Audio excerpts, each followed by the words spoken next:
and it's uploaded on the agenda. Okay. You may have to refresh your agenda. No problem.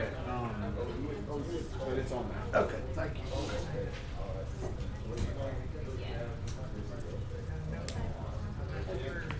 How are you, sir? Good. Ma'am? How are you? Really? Thank you. Not yet. Okay, I'm trying to count what voices I heard.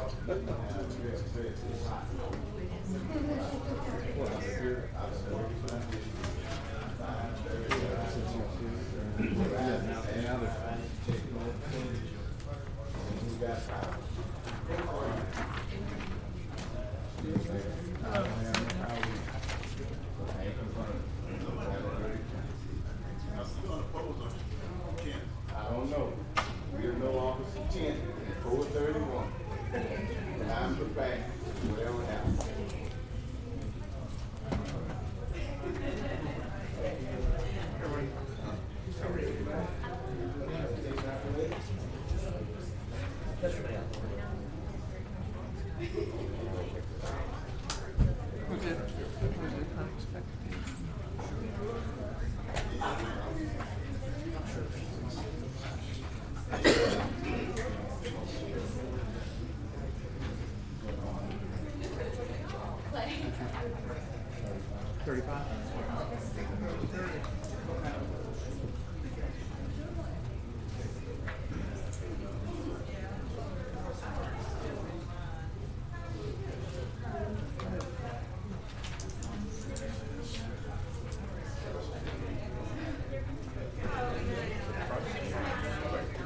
Right after. I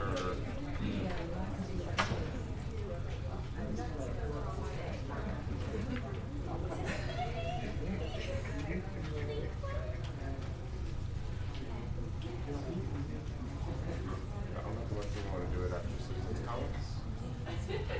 Right here.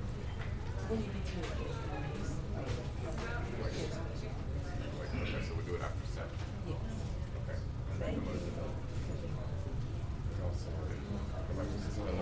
Yes. Next item. I wonder what one it is.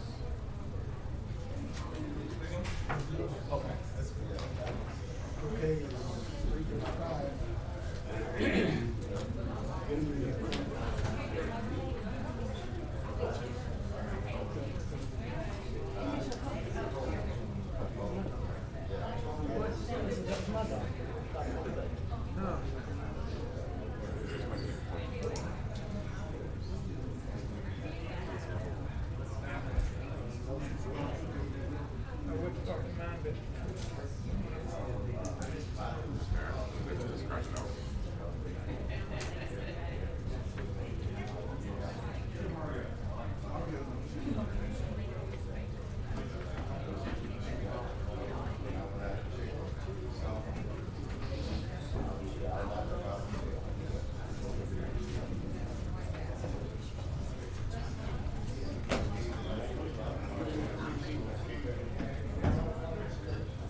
Quorum.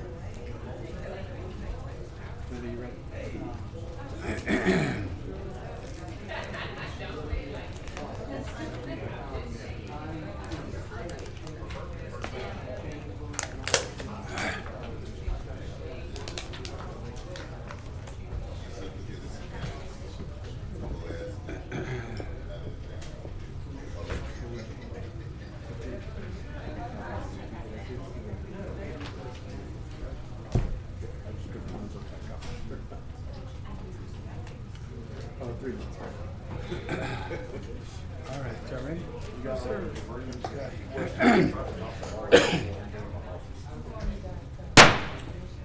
the meeting of the Caddo Parish Commission, regular session for June 22nd, 2023 at 3:30 is now called to order. Mr. Clerk. Commissioner Hopkins. Here. Commissioner Johnson. Present. Commissioner Jackson. Commissioner Young. Here. Commissioner Burrell. Here. Commissioner Jones. Commissioner Gage Watts. Commissioner Cawthorn. Here. Commissioner Atkins. Here. Commissioner Chavez. Here, sir. Commissioner Lazarus. Here. And Commissioner Epperson. I saw.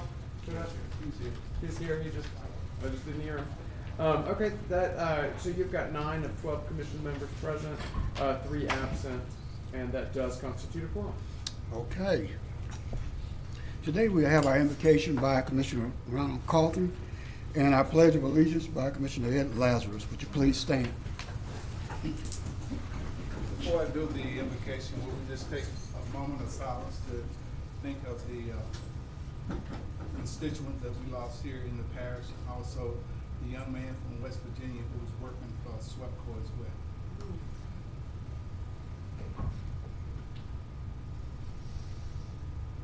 Today, my Heavenly Father, once again, we come thank you for this opportunity. We thank you for the men and women that are seated here. We thank you for those that are seated out there as well, our constituents. My Heavenly Father, as we be doing the business about the parish, my Heavenly Father, may we do it to edify you and keep ourselves out of it. Today, my Heavenly Father, once again, we just thank you for everything you've done, you're doing, and you're going to do. Even in the blessed rest, in thy Son, Jesus' name. Amen. Amen. Let's all face the flag. Military can render a proper salute. All others place your hand over your heart and remember our POWs and MIAs. Pledge allegiance To the flag of the United States of America and to the republic for which it stands, one nation, under God, indivisible, with liberty and justice for all.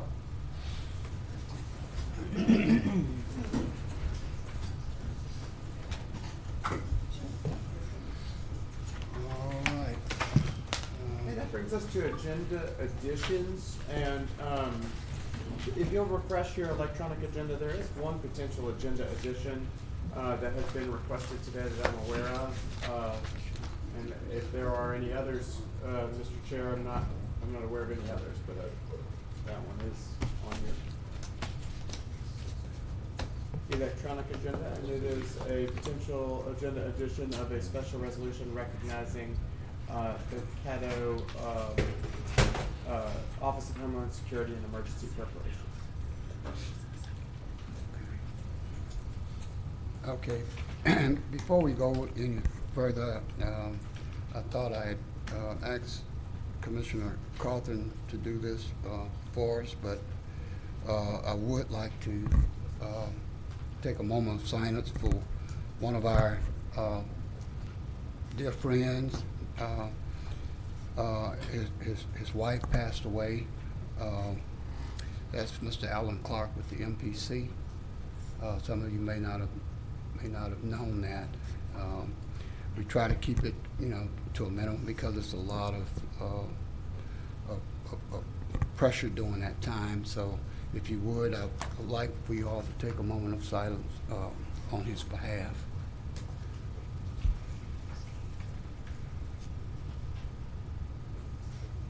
Thank you.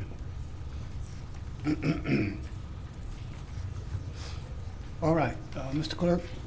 Okay, so I'm sorry, that brings us back to agenda additions, where there was the one item that I'm aware of, a special resolution recognizing the Caddo Office of Homeland Security and Emergency Preparation. Okay, it's been moved by Commissioner Young and second by Commissioner Chavez. Commissioner Young.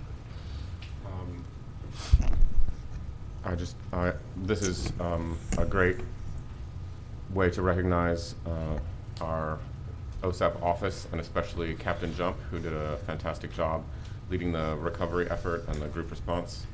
So I think it's appropriate to add it to our agenda. Did we need to do Okay. Well, the public hearing is now open for anyone who wants to speak for or against the agenda addition. Public hearing now closed. Mr. Clark? Okay, so then we can now vote on the expansion Okay. of the agenda. It's been moved by Commissioner Young and seconded by Commissioner Chavez. We can vote.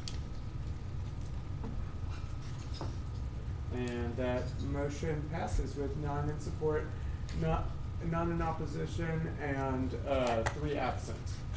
And so that item will be found at the end of your special resolutions section. It will become item 8.6. We're done with citizen comments? I'm sorry? I don't have any citizens' comments. There should be one that is at your station for citizens' comments. Oh. And if there are citizens who wish to address the commission on any other issue, we're asking you to fill out a comment card located in the chamber foyer and return it here. Comments are to be limited to 3 minutes. And I don't have any additional ones, just the one that I've submitted. Okay, I have this one. Excuse me. Our citizen comment today is from Ms. Constance L. Green. Would you come forward, please?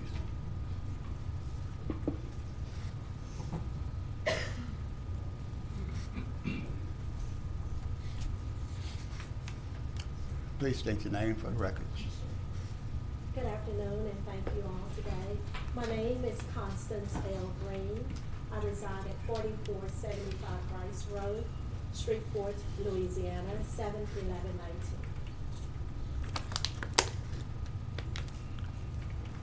Okay. Thank you again. I don't want to take a lot of your time, but I do think You have 3 minutes. Thank you. I do think that it's important that I come today. I know that SWEPCO and all of its subsidiaries have been doing a wonderful job with restoring our comfortness. There's a scripture that talks about whom is my mother, whom is my father, my sister, and my brother. So I'm saying that to say, I certainly was so happy when I received power, like many of us, and we began to just kind of move forward with our lives. But on Monday, June the 19th, about 4:30 p.m., I heard a real loud boom. And of course, at that point, electricity was disrupted. With that being said, of course, I notified the proper channels as such. On Tuesday, June the 20th, I was speaking with a representative for SWEPCO, very, very kind and very, very, very, very studious. And I received a call from a property owner on Rice Road that kind of butts into my property. Well, with that being said, I had notified them on Monday evening that after the SWEPCO crew persons and the AT&T crew persons left at about 4:30 p.m., my service was discontinued. The short version of the story is that they were very apologetic, but AT&T did some work on their 500 acres, and inadvertently, maybe a SWEPCO representative should have done it, and they apologized for my service, and the only resident service being out on 44-7 at the Rice Road. Well, the good part about all of this, SWEPCO's representative was on the line. So when that property owner called me, I was full disclosure. I said, hey, I'm on another call with SWEPCO, you're on speaker, Whether they understood that, heard that or not, I can't contest to that. But basically, that's when they described that AT&T connected their power. Well, I want to say this, that I do have a generator, and my generator has run continuously, and I tried to serve others with their outages of a place to stay and comfort and things of that nature. Ms. Green? But Ms. Green, more minutes. Let me hold you up for a second. We have to get an extension once you go over your 3 minutes. So there's been a motion by Commissioner Epperson and seconded by Commissioner Chavez for 3 minutes. 3 additional minutes. Okay. And I apologize so kindly. But I'm standing here because I want to stay with facts. I don't want this to be a race card. I don't want this to be a selfish endeavor. But if truth is not presented with facts, you have no way of knowing. So with that being said, I think that personally, you wanting power on 500 acres that you don't live on, And taking the AT&T personnel to do that is totally selfish. I think totally disrespectful. I think that sometimes we ask ourselves, you know, why do people be frustrated and things of that nature? And we think that people can pull up by their own bootstraps, but if they have no boots, how can they pull up? If they don't know the process of how to get power back on, how can we all work together as a city? So when that matter was taken in that 500 acres or whatever, and they don't live there, and now my power is out, and now SWEPCO has to come back out, and now the entire Rice Road went out again, and SWEPCO has to come back again. Let's talk about it. This is not a Facebook post, this is not a tic-tac-toe, this is just facts. And I wanted to present to you, and should you have any other questions for me, I think it's very, very relevant. Lastly, I called SWEPCO today very courteously, and I try to start out to say, being humble is a passion that I really want to make better for me.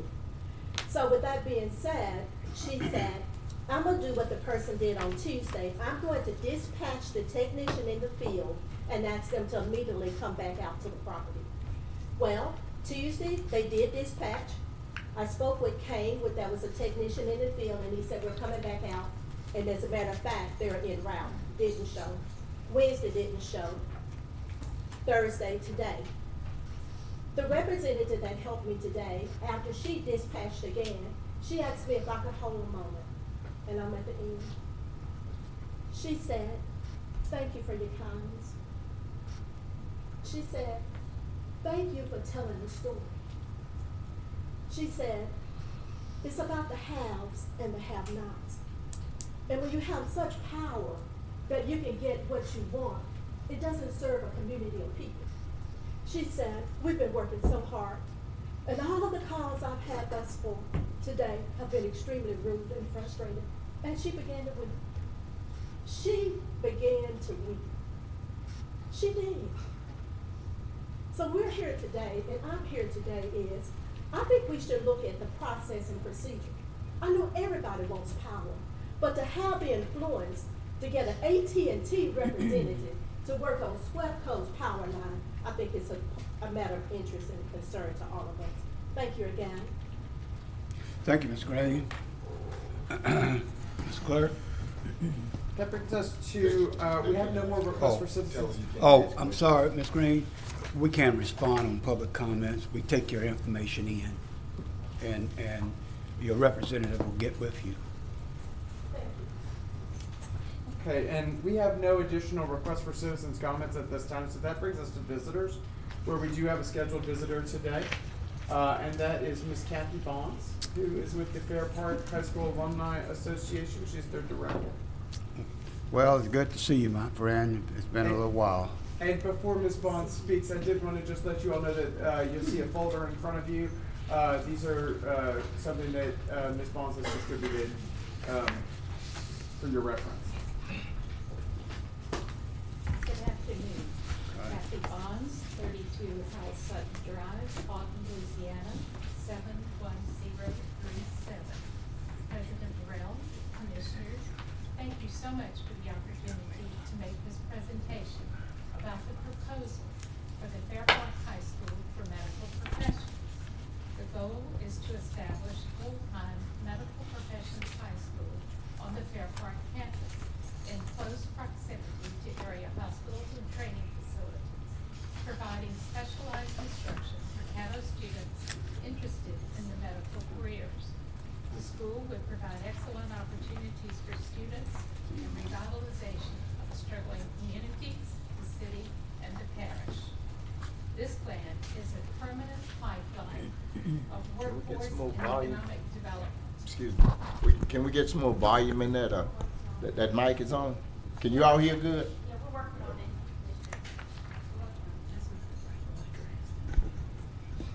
it. Okay, you can continue. This plan is a permanent pipeline for workforce and economic development.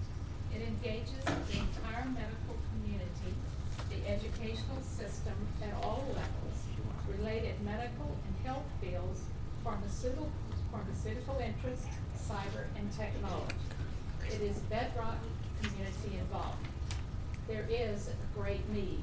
Right now, Louisiana is 5,400 nurses short. Hold on, Ms. Bond. See if that mic works. Yeah. Okay. There is a great need. Louisiana is now 5,400 nurses short, 150 nurses short on a monthly basis, right here in our area.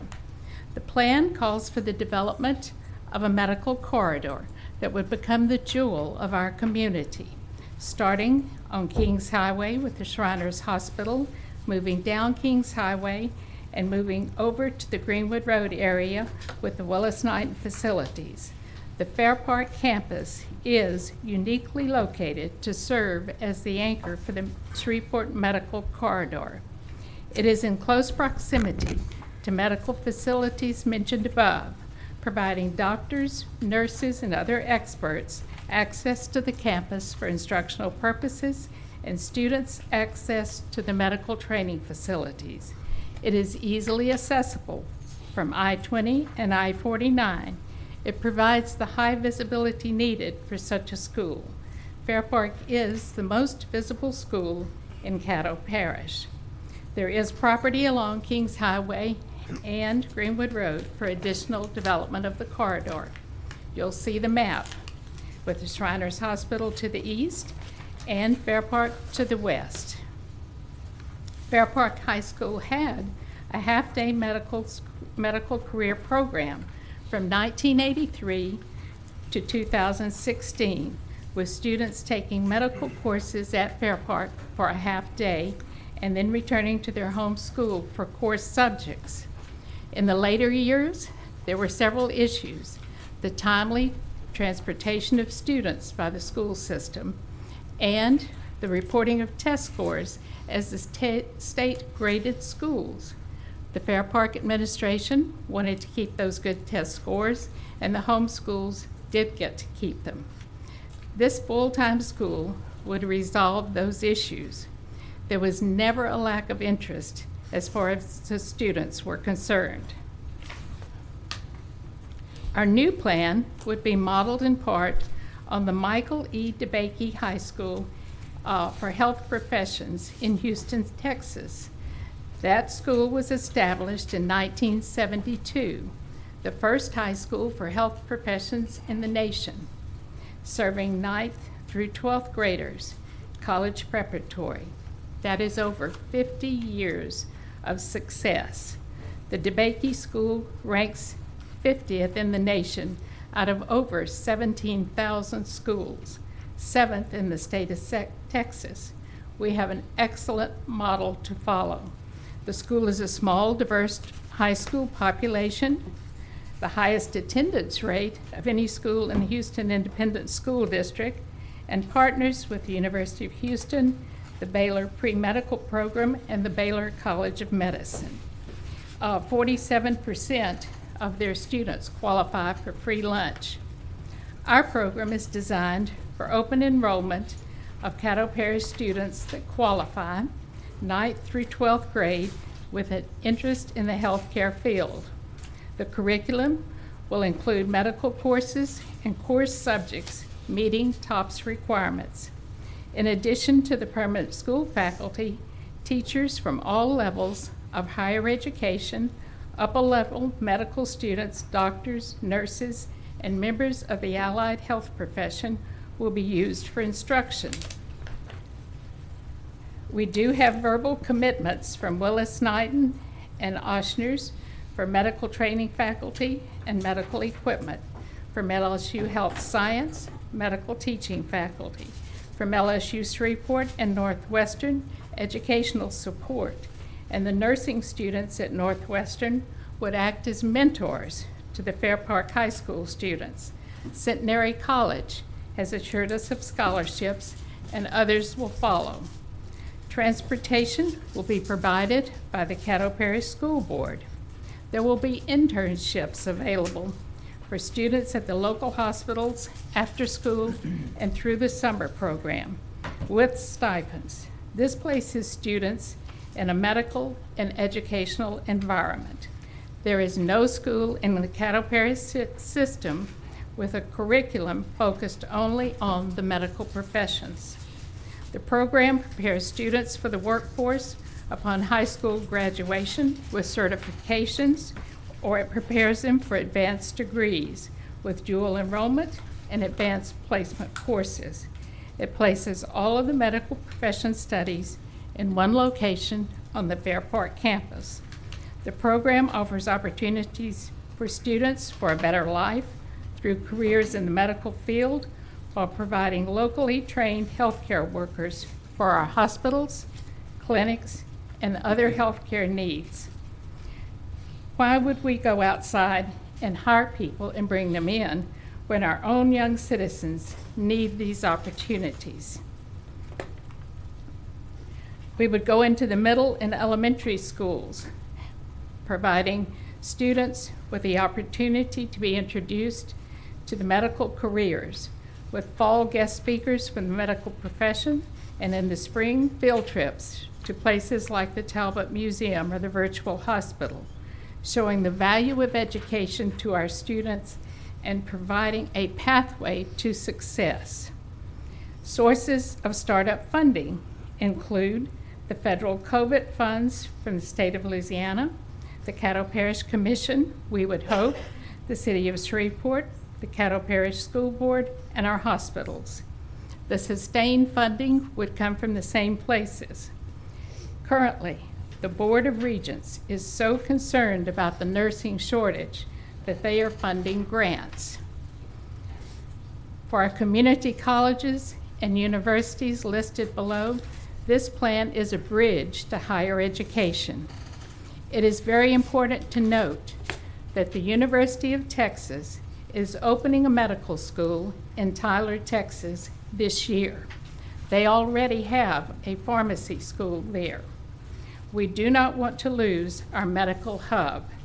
It is a tremendous asset to this area.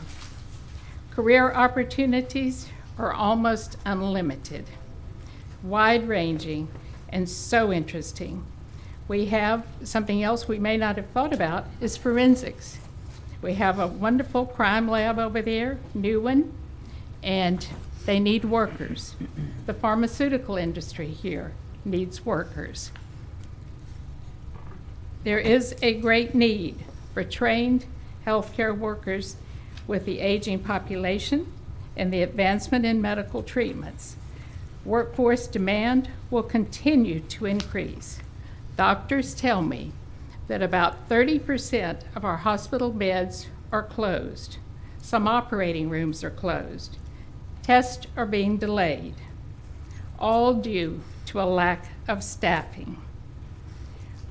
25% of Caddo citizens now live in poverty. The median income in Shreveport is around $40,000 a year. With high-skilled workforce comes higher salaries, an increase in the tax base, a higher standard of living for our citizens, and revitalization of our neighborhoods. The only way out of poverty is with a good education. This is a win-win for everyone.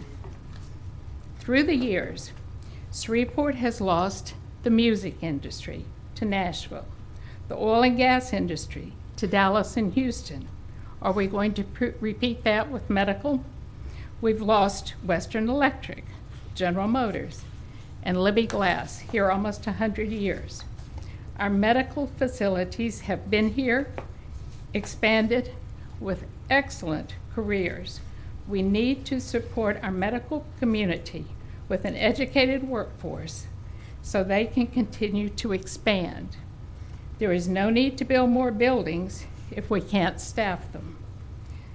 That affects the trades, suppliers, and all of us.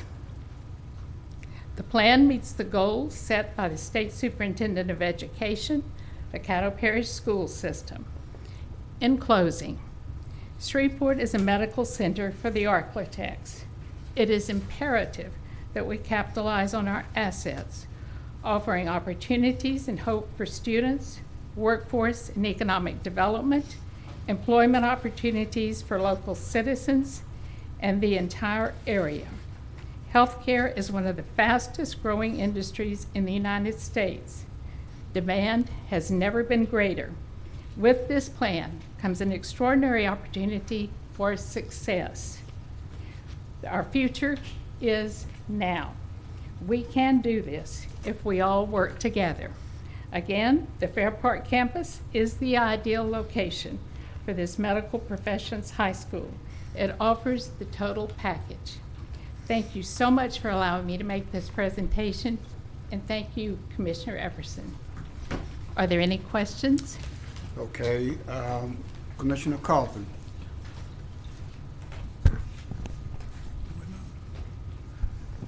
You know, as I sit here and listen to you share with us about the medical concerns here in the city and the ability to have young people trained in the field, I guess I'm going to ask a rhetorical question. Why is it not done? You don't have to answer that right now. As a former medic in the United States Army for about 18 years, I can only see the benefit of and for the city, for the young people, and most of all, as you previously stated, as we get older, we need people to take care of us. But the most important thing is, if something was working from 1983 to 2016, what happened? As I said, transportation became an issue. The Caddo Parish school system couldn't get the kids to the school on time for classes and get them back on time because of the lack of bus drivers. It became a real issue for the administration of each school. The Fair Park principal felt that if he had the school there and was teaching, he should get credit for those scores. And the homeschool principal felt that those were his district children and they should get credit for him. It was an adult issue. And unfortunately, they closed the program. When Wanda Gunn was interim superintendent, she asked me to rebuild the program, and so I know a lot about it. I went out and did the recruiting and went to the middle schools and high schools. I was not allowed to go in all the high schools. You have to get the principal's permission, and if they don't want their children leaving, then you don't even have a chance to bring that proposal to them.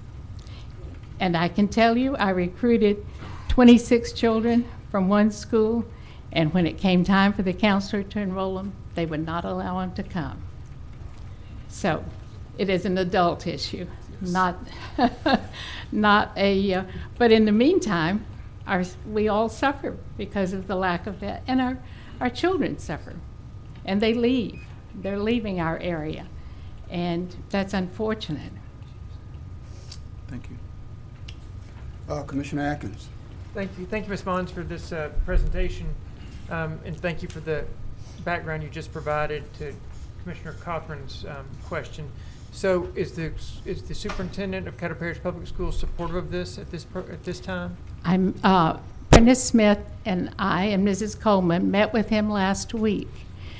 He listened to our proposal. He did not commit to it, and he had a proposal that one of his people presented that was going to place a medical course or two in each high school, and then they would do job shadowing. That was his answer. I think this is a far better answer, and I would like to see this. It has worked, as I said, successfully for 50 years in Houston. A couple of follow-up questions. What student headcount do you aspire to have in the early years of the program? 100, 200, 300? As many as possible. I will tell you that the DeBakey School started with 45 students. Well, don't you need some sort of economies of scale? Isn't there some minimum number that would be needed to make it happen? Well, that's going to depend on how Caddo Parish publicizes it and gets behind it, I think. Yeah. Okay, and then last question. I will tell you that I have talked with representatives from the hospitals and many, many different people, doctors, nurses, a long list of people, and all are in favor of this. Sounds like a great idea to me. I guess in your research, like, what percentage of these students do you think would go on to secondary education in the medical field versus the area I'm really interested in is how many might go directly into the medical field, and in what types of positions would those people go? Well, what we have envisioned in this program, and there is space, easily space at Fair Park to do this, is if students are only interested in getting a certificate, they could come there. There's classrooms on the south side of the gymnasium that could be used, and there's a parking lot behind the gym where they could come and go and get that certification and go back to their school without disturbing the education going on in the main building there. So you do not have to go to college if you don't want to, but you could still get certifications. I can tell you when I was working on the program, Jim Henderson was the chancellor at BIPSI, and I asked him what we could do. We brought pharmacy tech to Fair Park. We had 22 students. He brought his professor over and all the equipment and books needed to teach, and BIPSI paid for that. Caddo Parish Schools, nor Fair Park paid a penny for that. And we had 22 students enrolled, which was the maximum. And one of the pharmacy tech people went on to become a pharmacy tech at the pharmacy I use. And so I think there's ways of doing both. And if you want to go on to higher education and become, there are so many career opportunities. It's just almost unlimited where you can go. And what I saw was a lot of people, in fact, I know someone now that started out just wanting to be an LPN. She got interested and is working on her RN now. And I think that's what you'll see a lot. So we want them prepared to do whatever they want to do. Thank you, Mr. President. Commissioner Jackson. Thank you, Mr. President. I was kind of listening in here. I guess I'll go back to I heard you say that students could come and then go back to their home school. So would this be returning Fair Park, because it says Fair Park High School. So would this be returning Fair Park to a permanent high school? This would be returning Fair Park to a medical professions high school.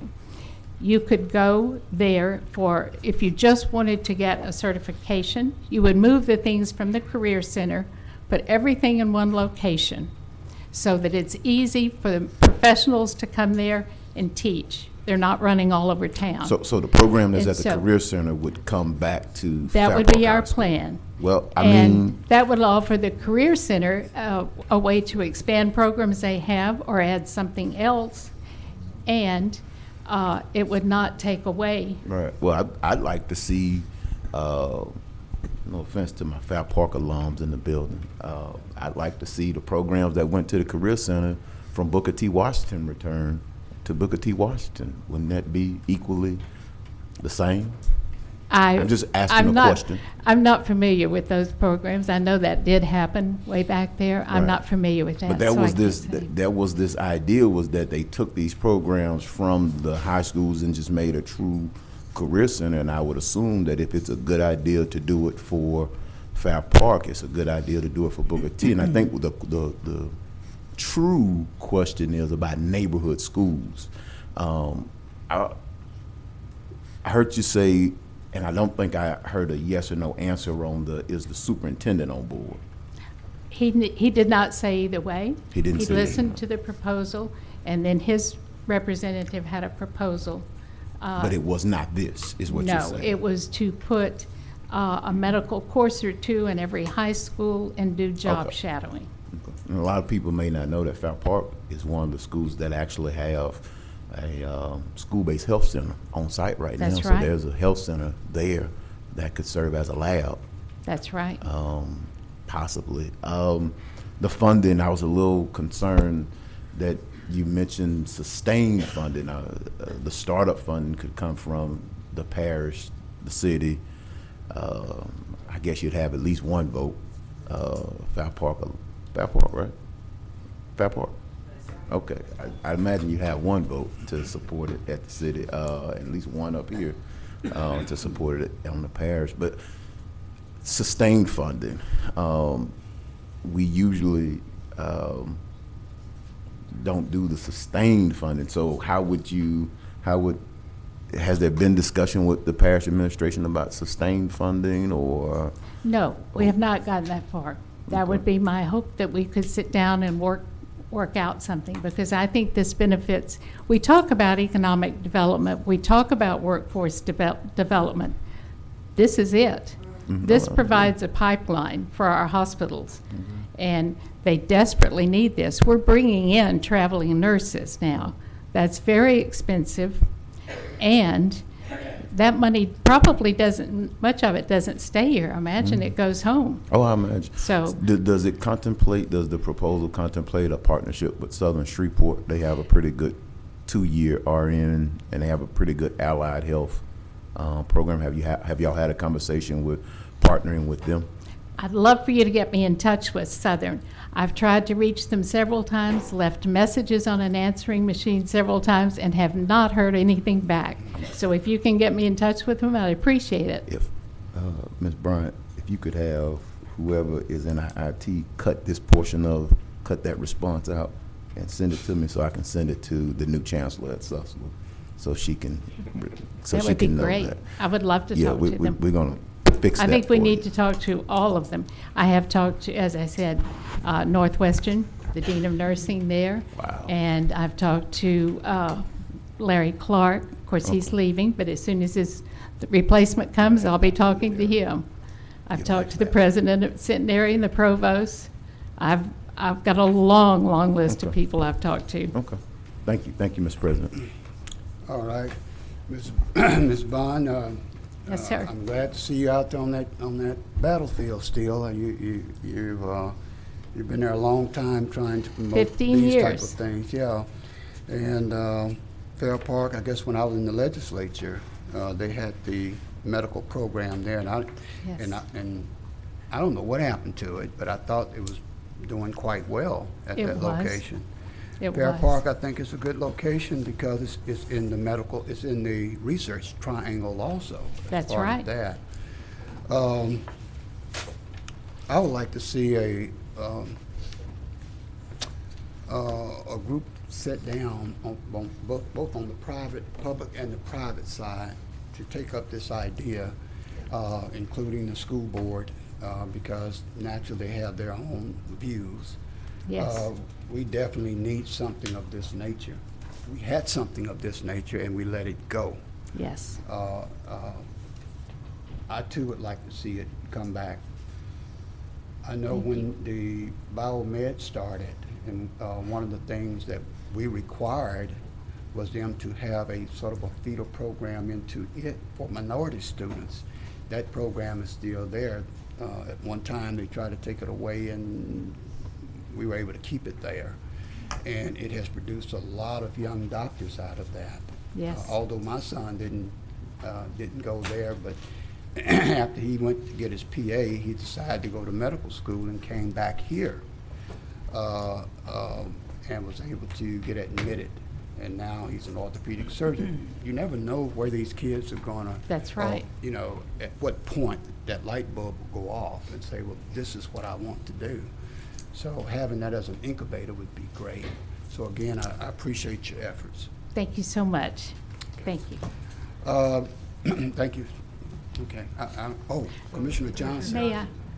Oh, Thank you, Mr. President. In '83, I was at Fair Park when this program started, and I was able to take some of those advanced medical classes. To us that was at Fair Park, basically it was on the higher end of the physics, the biology classes that we had to take. That was a lot of information that we got that I guess normal students didn't get, because the teachers were more in depth to give us additional information because they figured we could actually handle it. The program was good. I don't know what happened in the latter years, but it was a good program. There's a lot of students that came through that medical careers program that's working now in hospitals. Pretty much can go in any hospital and see somebody who has actually went through that program or a graduate of Fair Park High School. this would take a major lifting with the school board. I mean, what we're looking at today is basically a resolution from us. But if the school board doesn't do the major lifting on this, it's basically a failure. And that's where the push has to really start, is with the school board. The resolution would be nice, but the school board is gonna have to do the heavy lifting on this, because the enrollment that you have in Fair Park right now, they have to be moved somewhere else if you want that program to grow right. Because the first thing you'll have is, well, I don't want the middle school in with the high school and all that kind of stuff. So the campus is a large campus. It can probably hold 1,800 kids back in the day. But it's just unfortunate what happened. Now, there is a way that you can make it happen, but will the school board do it? I don't know. But if enough people get behind this program, I think it would be beneficial for not only us, but the generation that's behind us. That's all I have. Commissioner Epps. Thank you, Ms. Barnes, for coming, and I appreciate you approaching me. I'm not a Fair Park graduate, but you really educated me, because several members on your alumni are with me on other groups.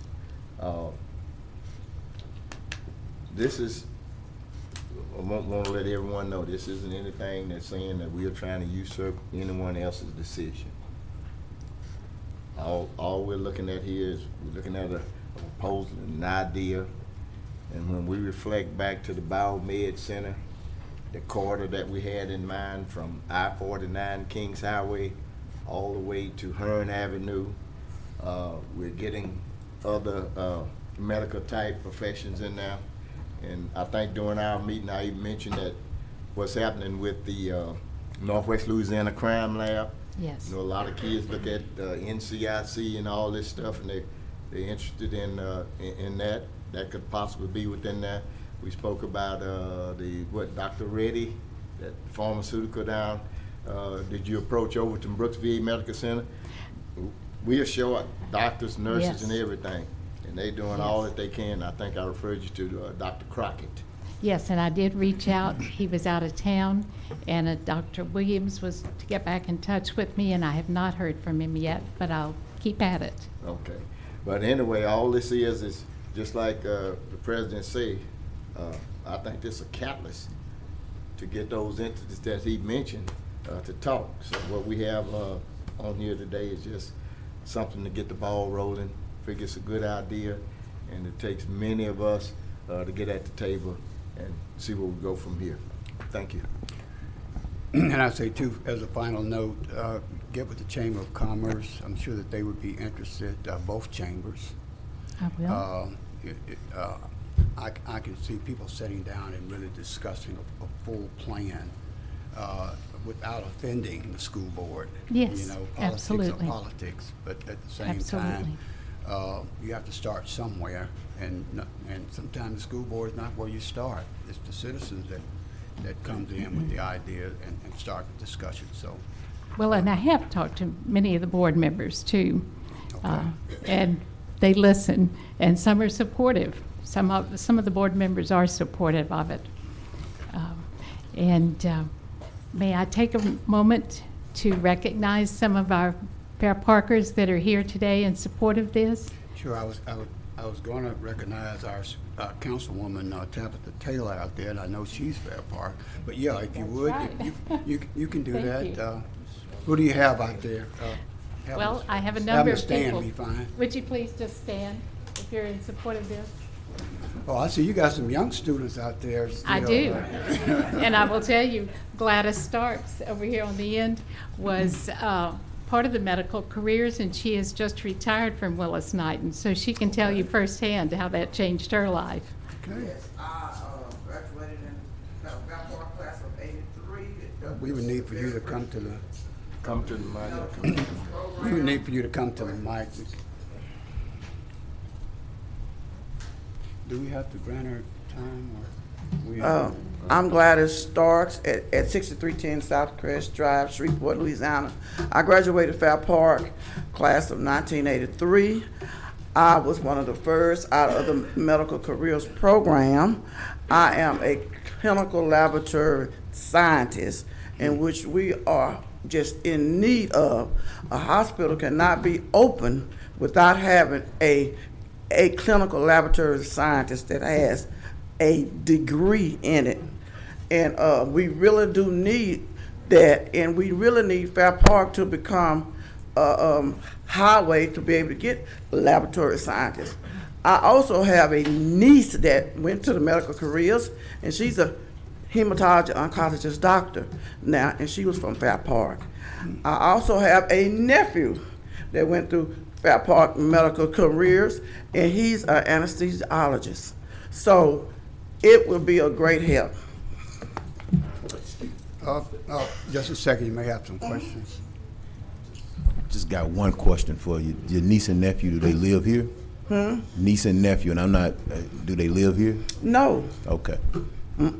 they had to leave out. Yeah, I would say the same thing about forensic science.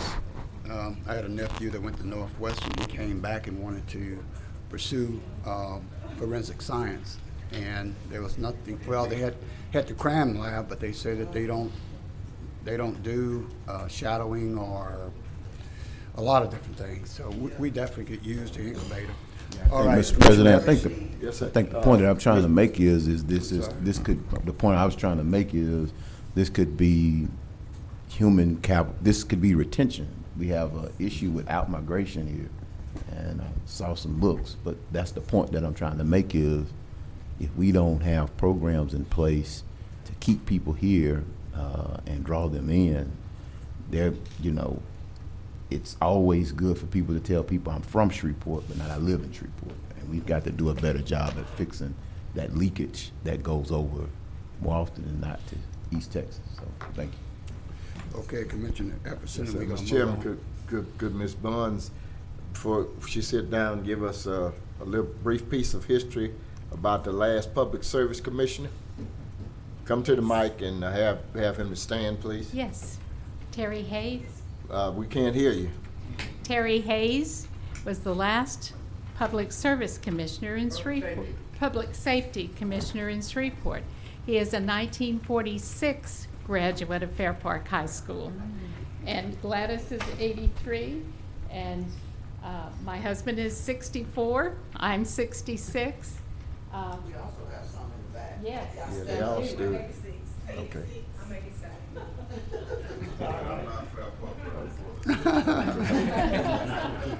Well, that's right, you are. And how many times have we sat on the lawn and talked? And I'm We have. 94. Yes, you are.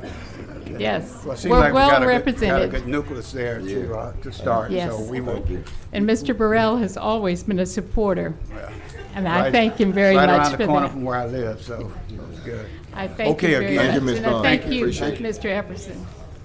Thank you. I want to go back to Commissioner Chavez. You said that in citizen comment, we overlooked Ms. Shelley McMillan. Yeah, I'm sorry, President, I'm short, I couldn't see her over there, so Okay. if we could suspend the rules and allow her her 3 minutes, if I can get a second. Second. Okay, been motion and second to suspend the rules, do it by acclamation. Okay. Ms. Shelley McMillan, state your name for us, please. Good afternoon, Shelley McMillan. I'm the Executive Director of Rock Solid, and I apologize for my appearance. I literally just got off a pool deck. We're here just to kind of talk briefly about Project Swim. Some of you may have heard of it before, but in lieu of the drownings that happened in 2010, we developed, at the time, Cedric Glover was the mayor. He and I together developed a program called Project Swim, and we've taught over 18,000 people how to swim for free.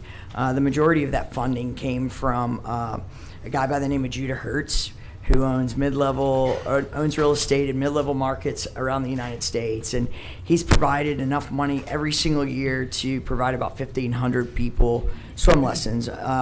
Unfortunately, Mr. Hertz passed away last year. So we are at a stall, and we've got probably about 500 kids we got to figure out how to get swim lessons for. I know it's been a passion of Mario Chavez's because that's his district, and we do a lot of work. We've been managing the city pools since 2009.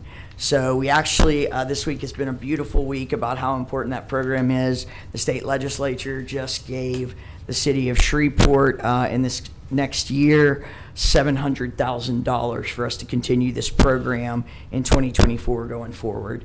So I know a few of you, but I am the kind of person that I don't care what it takes, what I have to sacrifice, and what I have to bend over to do. If there are people that need to learn how to swim, statistics say that for every one person you give that skill to, you are potentially impacting up to 50 people, because they're teaching the people, they're teaching their moms, they're teaching their nieces, they're teaching their nephews. So we are in a crunch this year, and I've been speaking a little bit with Commissioner Chavez about ways that you guys might could help us at least get a couple hundred kids. We do it at our cost. This is not anything that we make money. My goal when I start this, I have a real job, but my goal when I start this every summer is, can we keep going and just not lose any money? So it's a dynamic program. We've started to see these kids who come in at 8, 9 years old, and they've never even been to a pool because mom's afraid to drop them off because of what she's seen or because she never learned how to swim. And so we're now getting those kids that are now lifeguards for us 8 years later. And so we're seeing this amazing cycle. And so when we hit a summer where I can't figure out how we can get a lot of kids into the water, I start trying to raise money, or I start asking. One of the reasons that I asked Commissioner Chavez is because we have done the majority of these swim lessons at Southern Hills Airport, David Rains, and Corby's.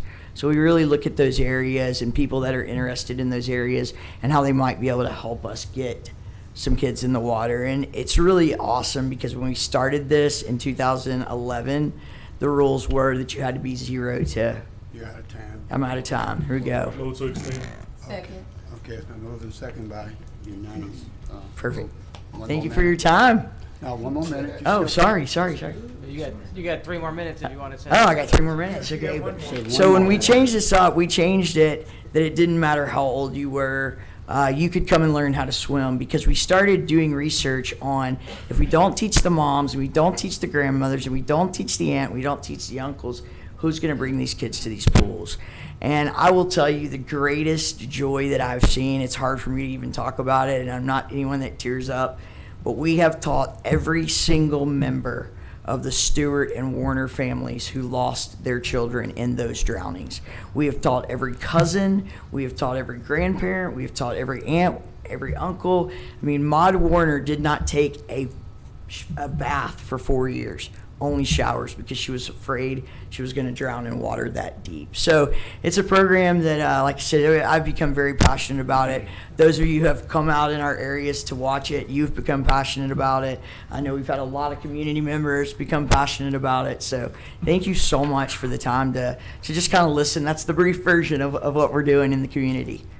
Okay, thank you very much. I'm sure Commissioner Chavez will, kind of school us on what your budget is and that type of thing, but we can't respond back. Yes, sir, I understand. On citizen comments. Thank you so much. Thank you. Okay. Go back into regular session. Second. Okay, been moved and second to go back into session by unanimous vote. Okay, back in the regular session. Mr. Clerk. Okay. Back in regular session. That brings us now to item number 7 on your agenda, which is to adopt regular session minutes.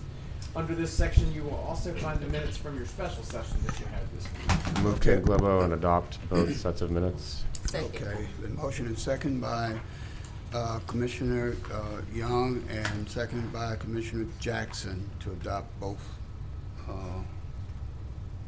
of session of minutes. Commissioner Young? No, nothing to say. Okay, let's vote.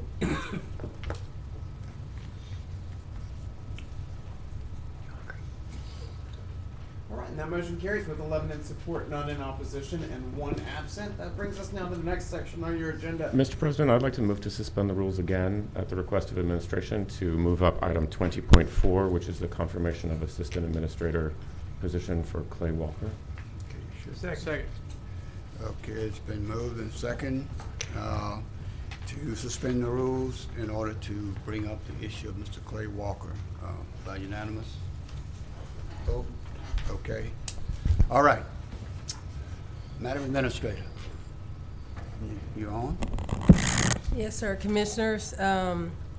You all have graciously appointed me as your new administrator, and I had the task of choosing an assistant administrator.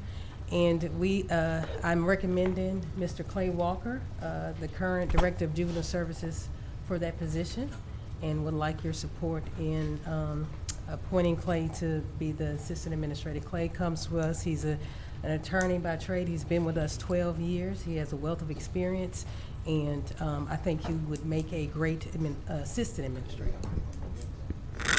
Okay, I have a motion by Commissioner Chavez and second by Commissioner Jones. What y'all make?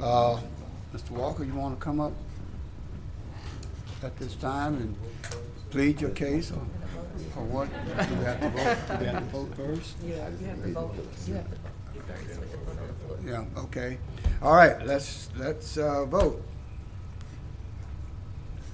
See if we're gonna give him that opportunity.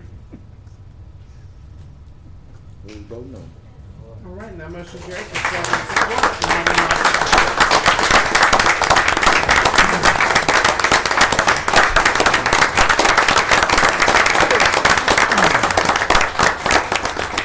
You look like you're stunned or something. No, thank you very much. Thank you very much. I'm not one for ceremony. I'll make this kind of quick.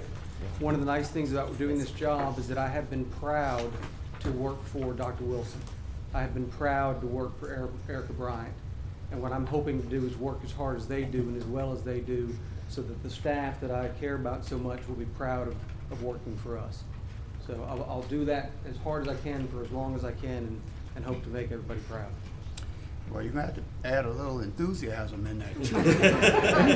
I told you I'm not a ceremony person. But you gotta motivate the troops. I'm kind of about the work. So. And motivate us. Understood. Okay, Commissioner Jackson. Yeah, I just, thanks, Clay. I've known you for quite a while, even before I joined the commission, and know your dad, and I know your passion for the community, and it'll be interesting to see you elevate through this. I don't know that, and I'm not saying this to say that I want to make sure that I say this right. I've always pictured you in juvenile because you do such a great job with the kids and in that arena, and I never thought that I would see somebody who runs a detention center come tell folks we don't use guns, we don't use pepper spray. And I think the first time I met you, you made the statement, you said, I don't want kids in jail, I want them out. And I think you told me I think you said I want to work myself out of a job, essentially. So, but here's the opposite. In this role, you got to make sure you're working yourself into a job. And so I think the number 2 person we kind of rely on, that's kind of like the wing man or wing woman or wing person for the administrator. And so I think you'll do a great job, and looking forward to working with you. I call and text throughout the day and night, so just know that. And I think there are some witnesses for that. So Understood. Anytime. Understood. Thank All right.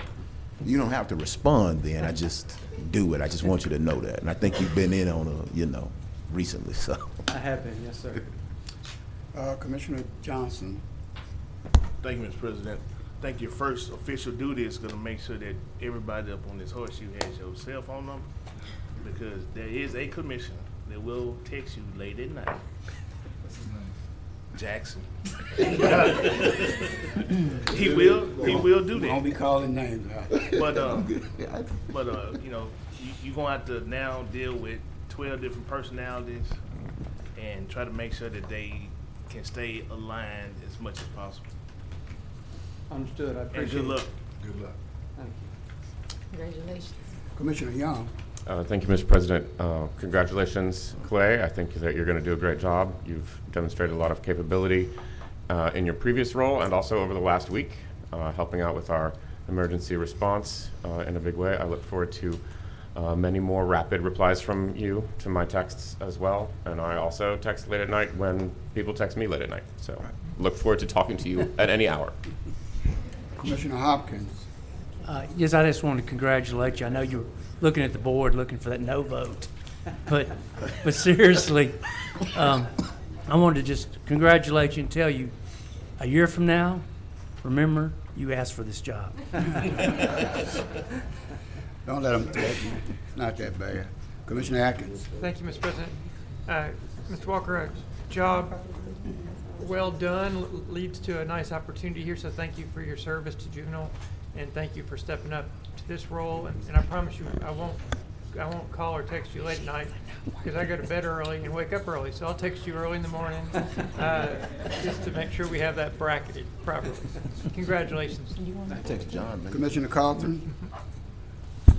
Yes, I would just like to say congratulations. And the thing is, as the newest commissioner, you have been a godsend to me, because the thing is, again, when I came on, there were numerous questions that I had about the juvenile justice system. And the thing is, again, you answered each and every one of those. And particularly when you walked me through the facility and explained why and what for as well.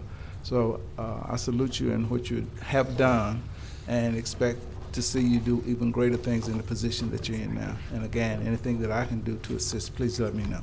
Yes, sir. Okay, Commissioner Chavez. I think it's Stefan, President. Well, it actually was me. I've been on the board, but my Well, device hasn't been all I can working. do is write down what I see on this thing right here. Can I just let everyone know regarding the devices, because this conversation is happening after the vote, these are kind of set to like default to the next item, and because this was set, it was taken out of order, it held up for a minute because we didn't want to cause confusion. But right now you should be able to get into the speaker queue. So if you wanted to get in the speaker queue and you're not on it now, it is reset. It just might look like you're getting into the speaker queue for the next agenda items. Well, everybody has spoken except three, and I'm going to give those three an opportunity. So, All right, President, I'll go ahead then. I know you don't want the flowers, but you deserve them, Clay. You've done an amazing job. I know juvenile justice is going to miss you, but you're not going to take a back seat to that. And I'm not too worried about any of the 12 because you worked with Ted Cox forever. So congratulations. Commissioner Gage Watts. Thank you, Mr. President. Congratulations, Clay. I've had the opportunity of working with you for the last 8.5 years. I know that you're going to do an amazing job as an assistant because of the work that you've done with juvenile justice. I know that you're a perfect asset to our Madam CEO, that I've been calling CAO for quite some time now. And I know that you will work well with all of our personalities. And that's what makes the difference in having someone who can assist what she already has to deal with us. I'm looking forward to this opportunity. And again, congratulations to you. Thank you. Commissioner Jones. Thank you, Mr. President. I just want to say congratulations to you. You've been a great help and mentor to me in my short time here on the commission. One thing that I really love about your work ethic is you're really precise, getting things done in a timely manner. Even if you don't necessarily have the response that I want, you respond in a timely manner, and I really appreciate that. Just want to encourage you to don't grow weary in well-doing. For in due season, you shall reap if you faint not. So right, keep doing the right thing, and you'll get your reward. Congratulations. Thank you. Thank you. And finally, I would just like to say congratulations to you. I've known your dad for a long time. Matter of fact, I wish I would have given you my scholarship, 4-year scholarship, instead of your brother, because I hadn't seen him since. You passed that on for me. But anyway, I think you'll do a wonderful job, and looking forward to working with you. Thank you, sir. All right, Mr. Clerk. All right. Move to go back we to have a regular motion. session. Okay. Been moved and second to go back into regular session by unanimous vote. Okay, we're back in the session. Mr. Clerk. Okay, that brings us to section 8 on your agenda, which is special resolutions. Where the first item you have today is a special resolution celebrating the 50th anniversary of Ernest and Shirley Baylor. So moved. Second. Okay, it's been, I think they did that. I can't push a motion on mine.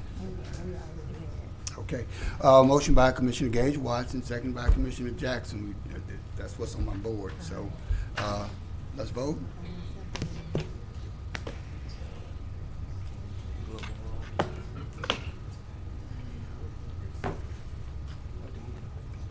Okay, and that motion carries with 10 in support, none in opposition, and 2 absent. That brings us now to special resolutions of recognition and appreciation for the Caddo football stars and their families. This is for the football players who are participating in the 318 Takeover Youth Football. Motion by Commissioner Johnson, second by Commissioner Chavez. Commissioner Johnson. Mr. President, I'd like to englobo and adopt special resolution 8.2, 8.3, 8.4, 8.5, And 8.6? and 8.6. Okay. All right. It's been motion and second to adopt and global and adopt 8.2, 8.3, 8.4, 8.5, and 8.6. Okay. All right, we can vote.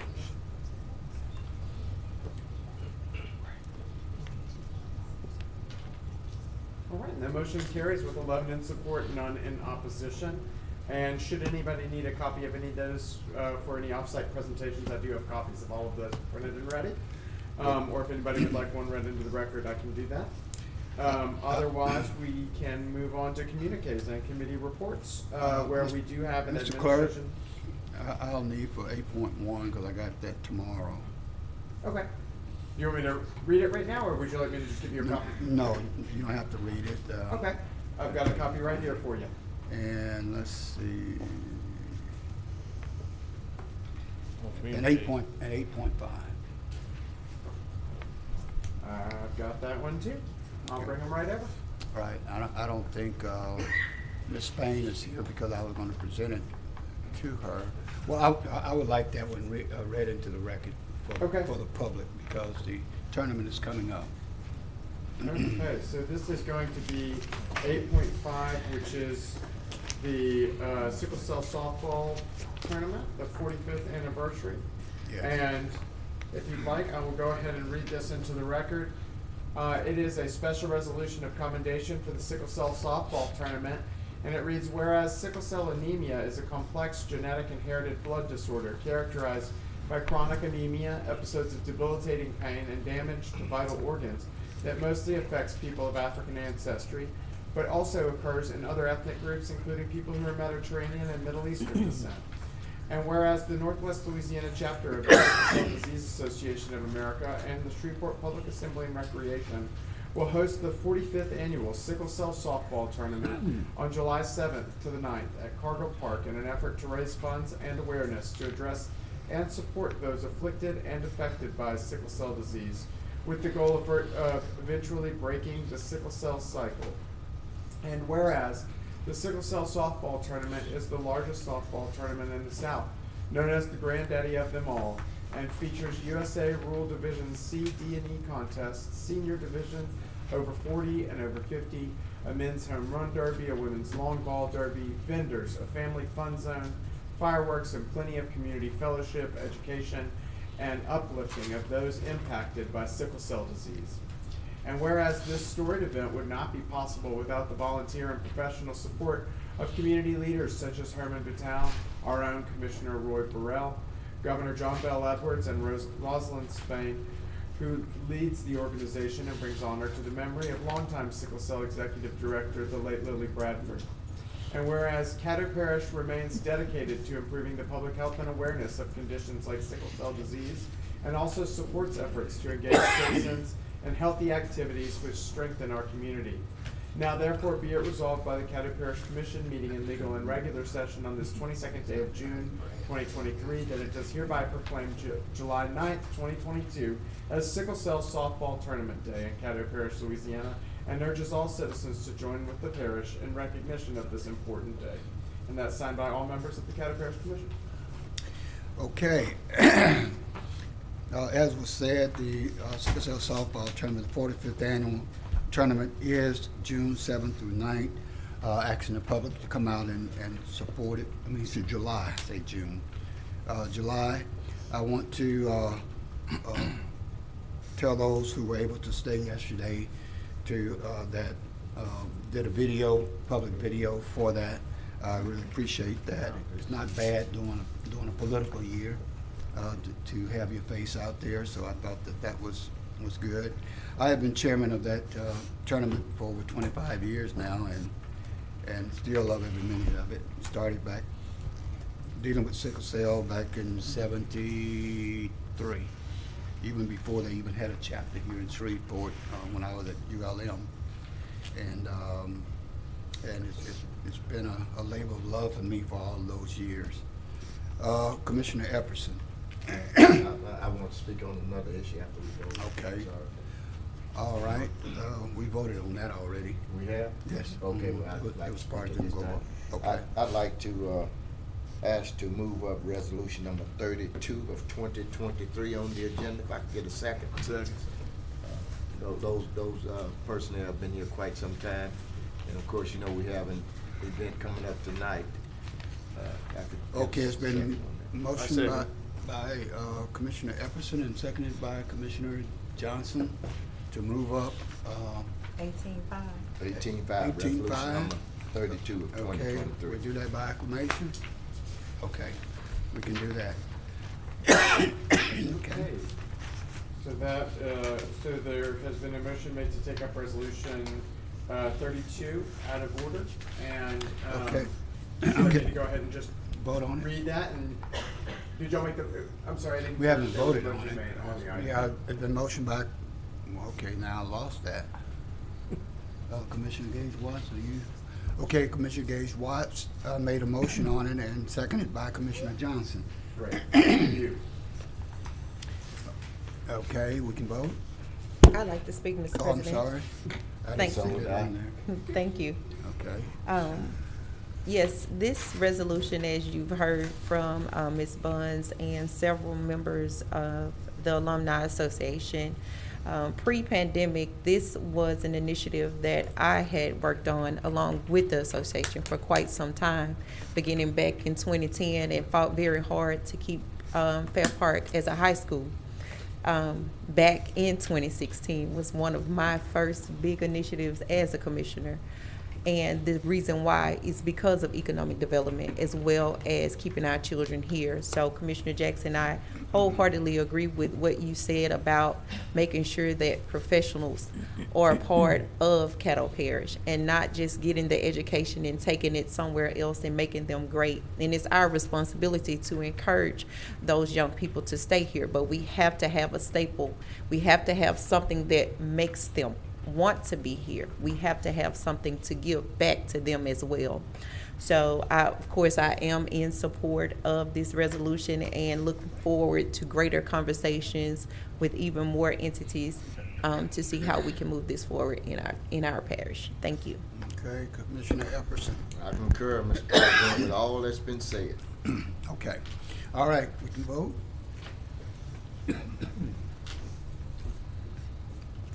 Okay, that motion passes with 12 in support, none in opposition. Move back into And regular order. Second. Next order. Do we have a motion to go back into? It's been moved and seconded. By Jackson, second by me. Okay. I'm sorry. By Commissioner Jackson, second by me. Okay, so I just want to make sure that I We heard hadn't that done was a that motion to go back into regular order from Commissioner Jackson, seconded by Commissioner Jones. All right. Okay, by unanimous vote, right? Okay. Is that, Okay, we're back in regular session. okay? Great, then that brings us back to, so at this point, that would put us back at communiques and committee reports, where our first item would be the administration response. A response today. Yes, Madam Commissioner. Administrator? Yes, Commissioners. We would just like you to know that we have heard from many citizens as well as SWEPCO. There are already citizens within our community who do have to make repairs in order to get their electricity restored. We have coordinated with the Providence House to be able to vet those citizens starting now. They can call 318-221-7887. 318-221-7887. And Providence House will take that information, vet them, verify with SWEPCO that they are on the list where they have to make repairs in order to get the power restored, and then they will work with us. We will have a list of electricians and vendors for debris removal for them to choose from. Those vendors will bill us directly, and we'll help them with that fix. So we're going ahead and start that based on the monies that you all have already appropriated in the budget. Just wanted to let you know that. Okay. Along that line too, before I get into the other speakers, y'all excuse me, I'm cutting grass just before I got here, so it looked like I kind of got in my crawl. But anyway,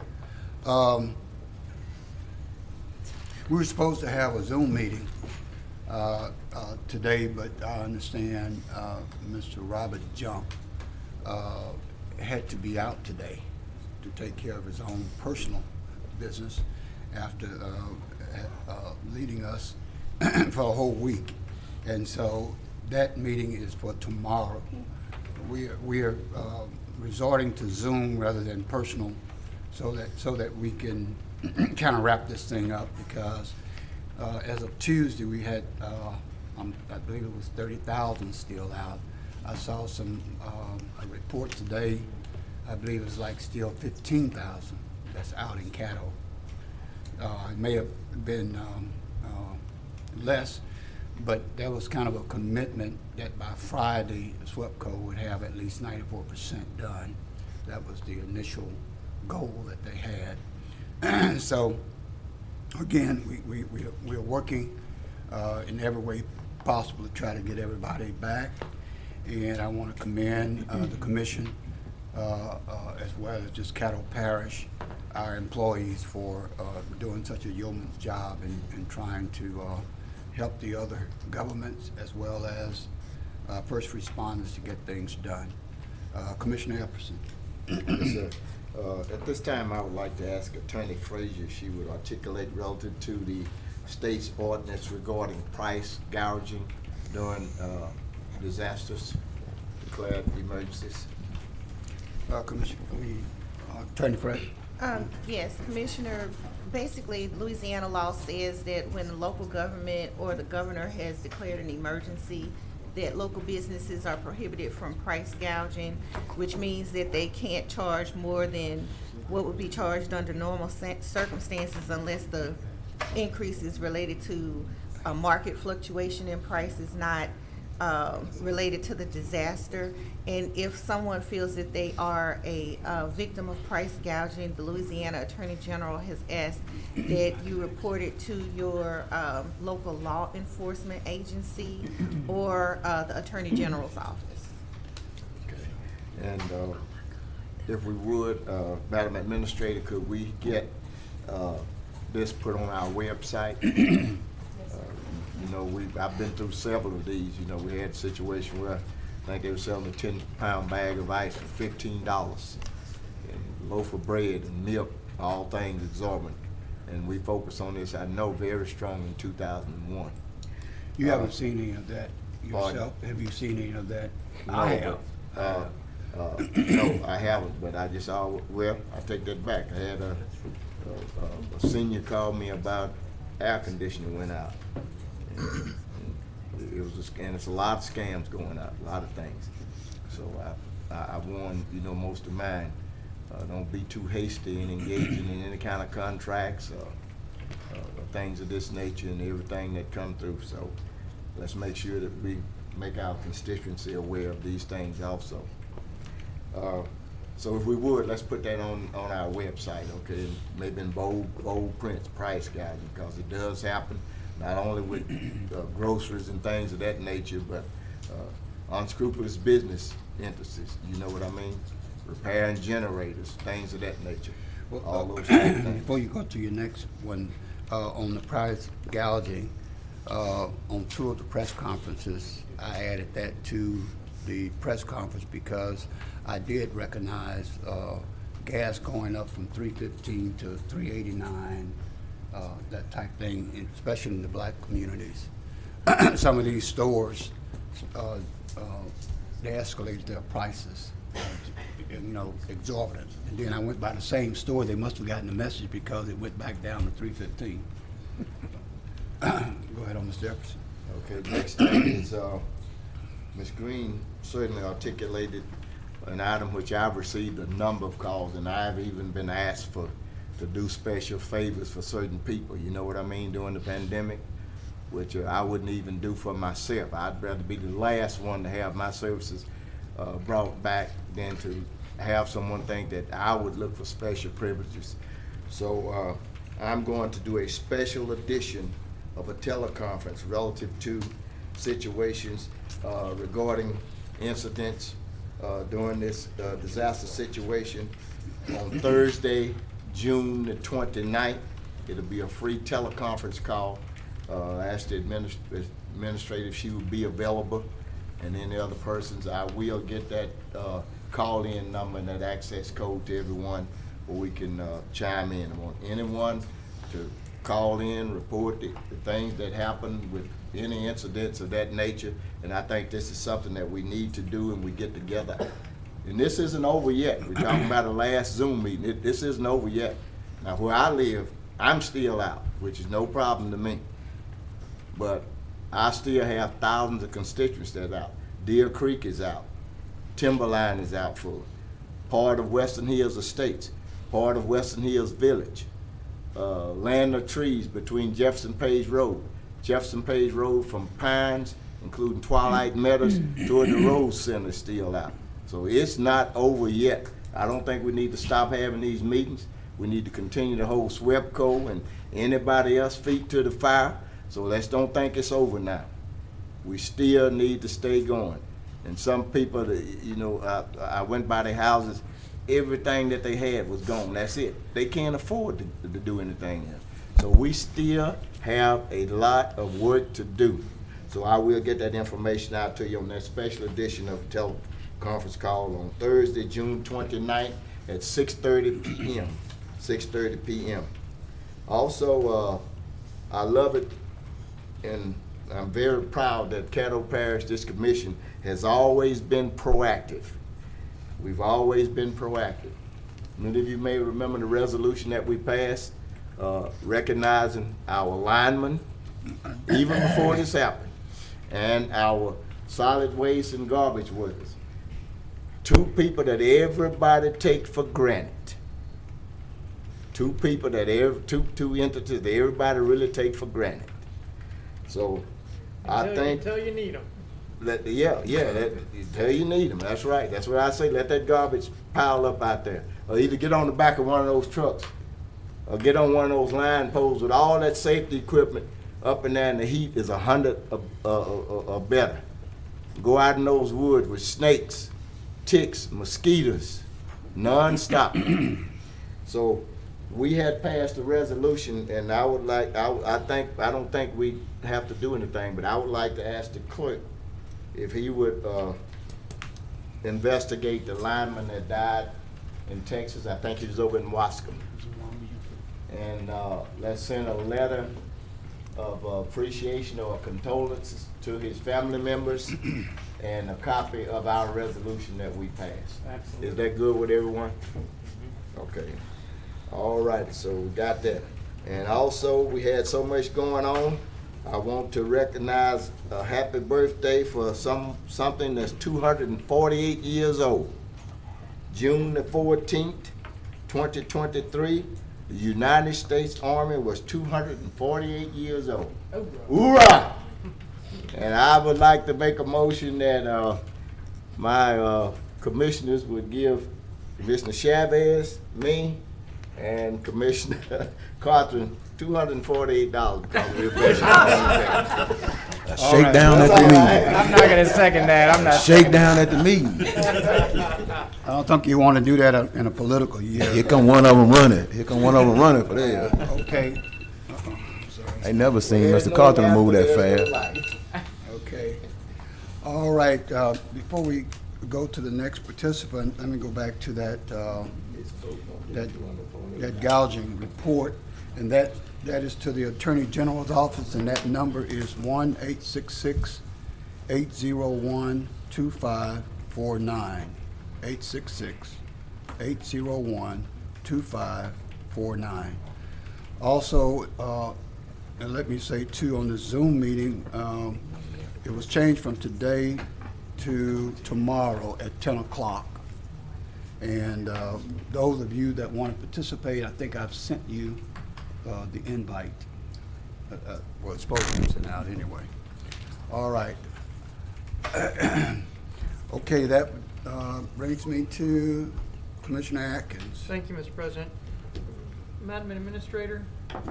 I'm Yes, sorry. sir.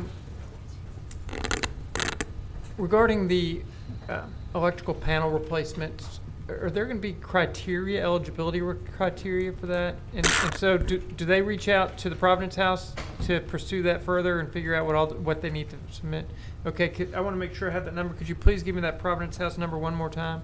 318-221-7887. Okay, thank you. You can tell you're a former accountant because you run through numbers really quickly. All right, that's all I had. Thank you, Mr. President. Commissioner Chavez. Thank you, President. First off, I want to acknowledge my city councilman, Councilman Jackson. Thanks for coming to visit me at work. And of course, I'm not going to leave out Councilwoman Taylor. But I'm glad you guys are here because I wanted you to hear this. I want to talk to Administrator Bryant. I've had a huge influx of phone calls from people asking where do we put all this debris that they're picking up. But with dealing with the parish and the city, I've gotten the same response. Just leave it in front of your house. We're going to have piles of debris across the city and the parish in front of people's houses. And I get it. It's cool that you all are going to come get it. But I think it'd be far more efficient if we work together with the city and figured out where are some strategic locations where people that have trucks, that have trailers, that can go dump this in a centralized spot can go do this. President, would you entertain Councilwoman Taylor to respond to this? Councilwoman Taylor.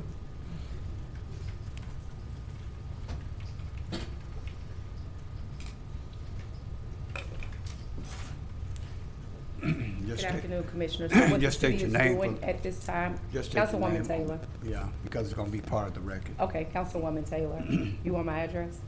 No, okay. No, you only do that in the council meetings. So what we're doing is that we are entering a RFP with debris management so we can receive the right equipment for the proper disposal of this type of debris that we have. Because our compact trucks won't properly remove this type of debris that we have. So we're going through the correct procurement process in order to make sure that when we remove it correctly. So that's what we're doing at this point. There was a press release sent out today, and I'll send you the details of that particular press release so you will be able to share that with your constituency. So when we do, we want to make sure that we do it correctly in the interim. Yes. I love it. I know you guys are working on a smokeless incinerator so that organic matter doesn't fill up our landfill. Have they put out where the centralized drop location will be? Not yet. Okay. Not yet, because we have to get through the procurement phase first, through the RFP phase first. Gotcha. So the RFP phase has just started. We expediting that particular process. And once we do that, then we'll update all of that information. So in the interim, that we're asking everybody to put all of their debris right there on the curb. It's gonna be a couple of weeks. It's not gonna be a quick process, but we're expediting it as quickly as possible. Okay, thank you, Councilwoman. And so we will be working very closely with the parish on this, with our Public Works Department. Thank you. Yes, Okay, sir. you're welcome. And Commissioner Chavez, it's a lot of debris. So it's not a situation where you can just go take it because the entities that could take it are overrun. We have to work with the sites to be able to take the amount of debris that we're having to collect. So right now, it would be better for the citizens to put it to the curb and allow us to work with the city and allow us to pick it up. Unfortunately, it will take some time. We're working on it now. And we hope to be able to have a plan in place next week to be able to get going. But it's a lot. So we have to work out how we're going to dispose of the debris. Thank you, Administration. Thanks, President. Okay, Commissioner Carlton. Well, I was going to acknowledge the Councilman Jackson, but it's been done already. But the question that I had in reference to the Providence House, how would that actually be vetted? And I know you might not have all the particulars, but the biggest question that I have, and I'm sure those that might be listening, would be how would it be based on economics? How will it actually be determined who can receive assistance and who cannot receive assistance? Yes, sir, it would be based on income. Okay. I will tell you that we have had some organizations reach out to us to ask how they can help. And we are asking maybe those organizations can help with those individuals who may be at an economic status where they wouldn't necessarily qualify for our program, but they may struggle still to make these repairs. And so we're asking for some help in that regard because the parish has to use income for our assistance. And so we're trying to work on some additional assistance for those residents that, you know, it still would be difficult for them. Trapped between. Yes. Thank you. Commissioner Jackson. Thank you, Mr. President. I want to, I guess, continuing on the same line of the storm, one, say thank you to all of those folks who've been on the front line working, including commissioners who have been out on the front lines. Many of us have been without power, and council members who have been out on the front lines working. I know parish staff got out in the heat several days and are continuing to be out in the heat several days serving the community. So thanks to everybody who's come down. I would be remiss if I didn't say that I would be concerned about not having those UCG meetings. And I can just tell you that I'm not in a rush. There seems to be, and I'm not saying you, Mr. President, I'm saying that there seems to be in general a rush to close those meetings out. And I just don't think that we can be in a rush. I'm sorry, Mr. Jackson. Had a little sidebar there. I'm sorry, because the truth, and I'm sorry, because the reality is, as the commission president and as the commission as a body, those meetings can actually be activated by us. Right. And I want to make it clear that. Well, the first meeting they had was activated by us. Right. On recommendation of L.B. Johnson. Correct. Called me. But there's a tendency to try to get them closed out. And I don't want us to feel like we have to be in a rush to close those meetings out. When I hear folks say 95% restoration, usually that 5% are individuals who are, more often than not, those who are socioeconomic disadvantaged in lower income communities and vulnerable populations. And what we can't do is say the light switch is back on and we going on up the road. I don't care if it's 3%. That's a lot of people that will still, that's a large cluster of folks that will still be without heat and basic necessities. And we have to make sure that we're articulating in a coordinated fashion how we are responding to them and holding SWEPCO's feet to the fire. And so I'm going to implore Commission President to please make sure that we continue these meetings. It doesn't have to be every day. It could be every other week. We don't have to be on the call for an hour. It could just be a check-in to say where are we and what are we doing and how are we going to get this done. Because the neighborhoods that I am hearing, it's going to be honest, the neighborhoods that I'm hearing are the neighborhoods that are usually those who get left behind. Now this time it's different with the West Shreveport side, but a lot of folks still in Queensboro, Country Club, those are seniors. They're senior in population, they're vulnerable, they have medical conditions, and we cannot have them feeling like they have been left behind or forgotten, and that just can't happen. And I'm asking us to make sure that we continue those meetings on we continue the cadence of those meetings, and we're reporting out. We're reporting out that the media is invited to be on those calls and that there is a coordinated report out on what is happening. We cannot just move on up the road. And there always is this push to do that from other areas within that group. So I just want to, right now, the commission president can call those meetings And I would ask the commission president to continue to keep up the great work as well with keeping us informed. For those who are senior and have chronic illnesses, I have spoke with members of staff with Louisiana Housing Corporation. We are looking for vouchers for folks to go to hotels, quality hotels, safe hotels, because we know it's going to be a long-term issue. The problem there is these disasters are happening very frequently, and they're happening statewide, and so the dollars are not unlimited, and I want the public to understand that. And so there will be a prioritization for seniors and those who have chronic illnesses. So we want to make sure that I put that out there, and we'll more than likely try to coordinate that with Providence House as well, since there's already a working relationship. To kind of take our mind off the storm, there'll be a football camp this Sunday. I want to invite the public out. I guess we can't invite the public out. Is it open to the public? Can they come watch? They can come watch. They can come spectate. So the public is invited. But I think we have, 600 kids? 700 kids registered to participate, and a lot of our athletes will be brought home. And so great job to Parks and Recs and SPAR for coordinating, and the football mothers for coordinating this big event. Commissioners, I believe, are invited to be a part of it as well. And so I think it'll be something to get everybody's mind off maybe the anxiety of being in the heat all day. So let's do something good for our community and show our hometown guys and girls that we appreciate them. So that's it. Thank you, Mr. President. Okay, Commissioner Johnson. Thank you, Mr. President. I want to say thank you to all the volunteers that were in the MLK area, 3 days of doing the ice. Had a lot of people taking ice to senior citizens, looking out for their neighbors. That was one thing that really was very pleasing, is that you had a lot of people that was looking out for ones that didn't have transportation and was able to give them extra bags of ice to take to them.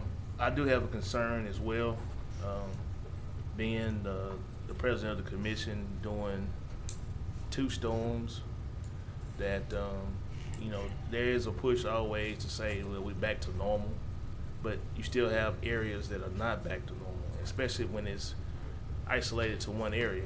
A lot of people in other parts of town say, well, everything's back to normal, my electricity is on, my water is flowing, I got cable, internet, I'm back to normal. But then you have another area of town, and in this situation, you got many pockets of people that are not back. You still got shelters still open. I don't know if Galilee's still open as a shelter, Highland Center. I don't know, I know Morningstar is a shelter. The other 2 are remaining as cooling centers, all right, but they're so not doing Morningstar overnight. is still open as a 24-hour shelter. They still have people on oxygen there. You had a fatality with a lady being in the house that overheated and died. So, I mean, it's too early to say the end with the command center. There's a lot of things that SWEPCO still needs to give us updates on. When are this certain areas gonna come on? In the MLK area, University Park is still out. You still got people still out on South Lakeshore by Ford Park and by Willow Point. And there was a lot of trees torn down in that particular area. And then you got people that have no means of communication because they power been out for so long. Phones are dead, no television, no electricity. I mean, they just lost in the wilderness, pretty much, unless somebody goes by and give them an update. And if we don't meet, just like I told you the first day, if you got one group over here doing something, another group doing something, and another group doing something, you don't know where the gap is. So you have to have those meetings to understand where the gap is. The last meeting that I was at, we talked about, first meeting we talked about the cooling stations. Then we said we need to start producing ice because food was starting to spoil in refrigerators. And then the next meeting I was talking about food. Because now you got people who are staying in apartments or homes that are all electric and have no way to cook food. And so now, what you gonna do about that? So I know at Morning Star, they have been feeding for lunch and dinner. There's organizations that come through and they help feed for lunch and dinner. Not only just the ones that's in the shelter, but also ones in the community that are also impacted. So it's too early to stop those meetings. The need is still there. Whether those people have that voice to be able to get to you is hard because they have no means to getting to you when the phones are dead, and the only thing they can do is hope that somebody comes by to say, hey, we're still out. I can say in our area that me and Councilwoman Taylor, I mean, we get updates almost every 30 or 40 minutes about this area is still out, an area that comes on, and we're happy about that, but we still got areas that are still out. So without any hesitation, I would say not to stop those meetings. You have the power. Everybody else is just on the bandwagon as part of being in the meeting. And don't let them control when that meeting stops, because the power lies right up here. And I had that same talk when I was in the presidency seat when we had those disasters too, is that as long as we got people that's in need, and as long as people are in a certain frame of mind that they're saying that this is still a tragedy to them, we have to still have these meetings. They didn't like it, and the meetings were over an hour because I had questions. What are we doing about this? What are we doing that? Why was a fire truck passing by when basically we trying to sandbag a house? I called the fire chief. Said, why? We don't need fire trucks just to ride down the street and not do nothing. People need help. So we all been elected to serve, and that serve means to help. And the only way that we can help is either get out there and physically do it, or sit up here and make these meetings happen so we can give these people updates so they'll know what's going on. That's all I have. Okay, Commissioner Hopkins. Yes, I too want to thank administration for working and helping get some supplies up north to the people that need it. I know Public Works, they're out front. Most people see them, but each one of those departments have worked and been part of this, and I want to thank them, because even some of the ladies in the office were out giving away ice and things like that. So everybody has done a great job, and I appreciate it. One other thing I have is the gentleman from Comcast never sent me any information on the map and stuff or the internet. I'll verify, but we received it, and I thought we forwarded it to you, but we'll send it again. I haven't seen it, so okay, well, it might have went to junk mail or something. Okay, but we'll make sure just you want get to it be sure again. I get it. Yes, sir. Thank you. Please send it to all of us. That has been a problem on the broadband side. Plus that other company that's supposed to be doing The business second here. company is, but the Comcast, I know we received it, but we'll get it to you. We'll get it to all commissioners. Well, that was a presentation they were supposed to give me from the Chamber of Commerce when they Never first did. I received never that. got that either. Okay. So we We'll got follow an up. issue. We got a communication issue. No pun intended. Okay, Commissioner Hopkins, that's it? I'm through. Okay, Commissioner Gage Watts. Thank you, Mr. President. Madam CEO, I just want to thank you. We spent a lot of time on the phone during this storm, so I really appreciate all of your hard work, the staff, everyone who helped move and really navigate through everything through this. Crystal, with all of the graphics, that helped us so much to easily share the information with our constituents. There are so many people that we owe a huge gratitude of thanks to North Louisiana Interfaith, to the volunteers at Morning Star with the American Red Cross. While we were meeting about how to set up the shelter, people were coming because they heard that there was air in that building and they just needed a place to cool off. So it's very necessary. We made a wise decision beforehand to provide a facility. where people would need oxygen, because you can exchange your oxygen tanks there as well. It's imperative that we're already prepared for catastrophes like this, because it's definitely going to happen. To Shreveport Community Church for providing the blessing boxes, because so many people lost their food. It was prepared to start at 9 a.m. By 7:30 a.m., there was a line out to 70th Street. So they had to start passing out boxes early. The staff who came to help me pass out ice on Tuesday and said, get to commission meeting, Cheryl, out there sweating, thank you so much.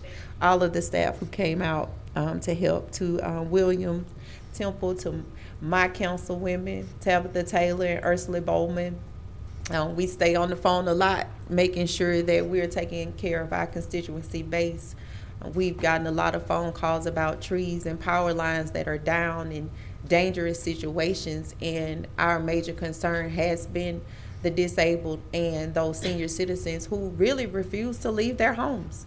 You have people who are afraid to leave their homes for obvious reasons. And so for that, we were grateful that we were able to get things to them like ice and a hot meal. A huge shout out to my husband for getting out there with me to deliver some plates as well. And I also want to encourage the citizens, if you have not signed up for the Everbridge system. I know that we had a lot of issues with our cell phones because I didn't have any cellular communication, no Wi-Fi, anything, of course, because the power was down. But this alert system still worked. Once everything was powered back on, it caught me up of everything that was going on. So if you haven't signed up for that system, to go on Caddo.org. I also share that information on my personal page and how you can join as well.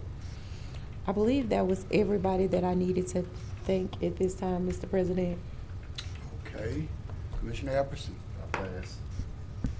Commissioner Johnson. Yeah, one last thing I wanted to mention is that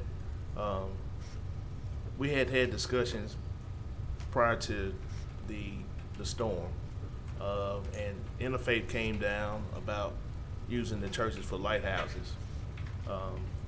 And during the command meeting, the two entities that came up that said that it was ready to start taking people were two churches.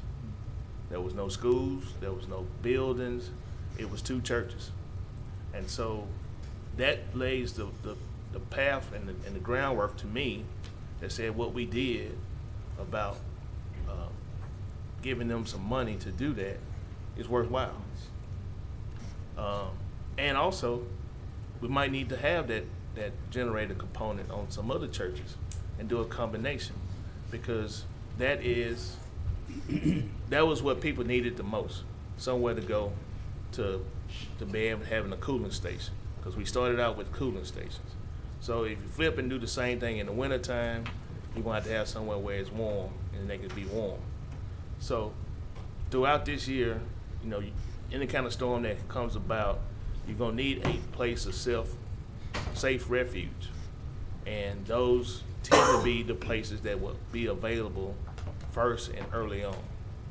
Because based upon who comes to the command meetings, those are basically ready. They're Red Cross certified and they're ready.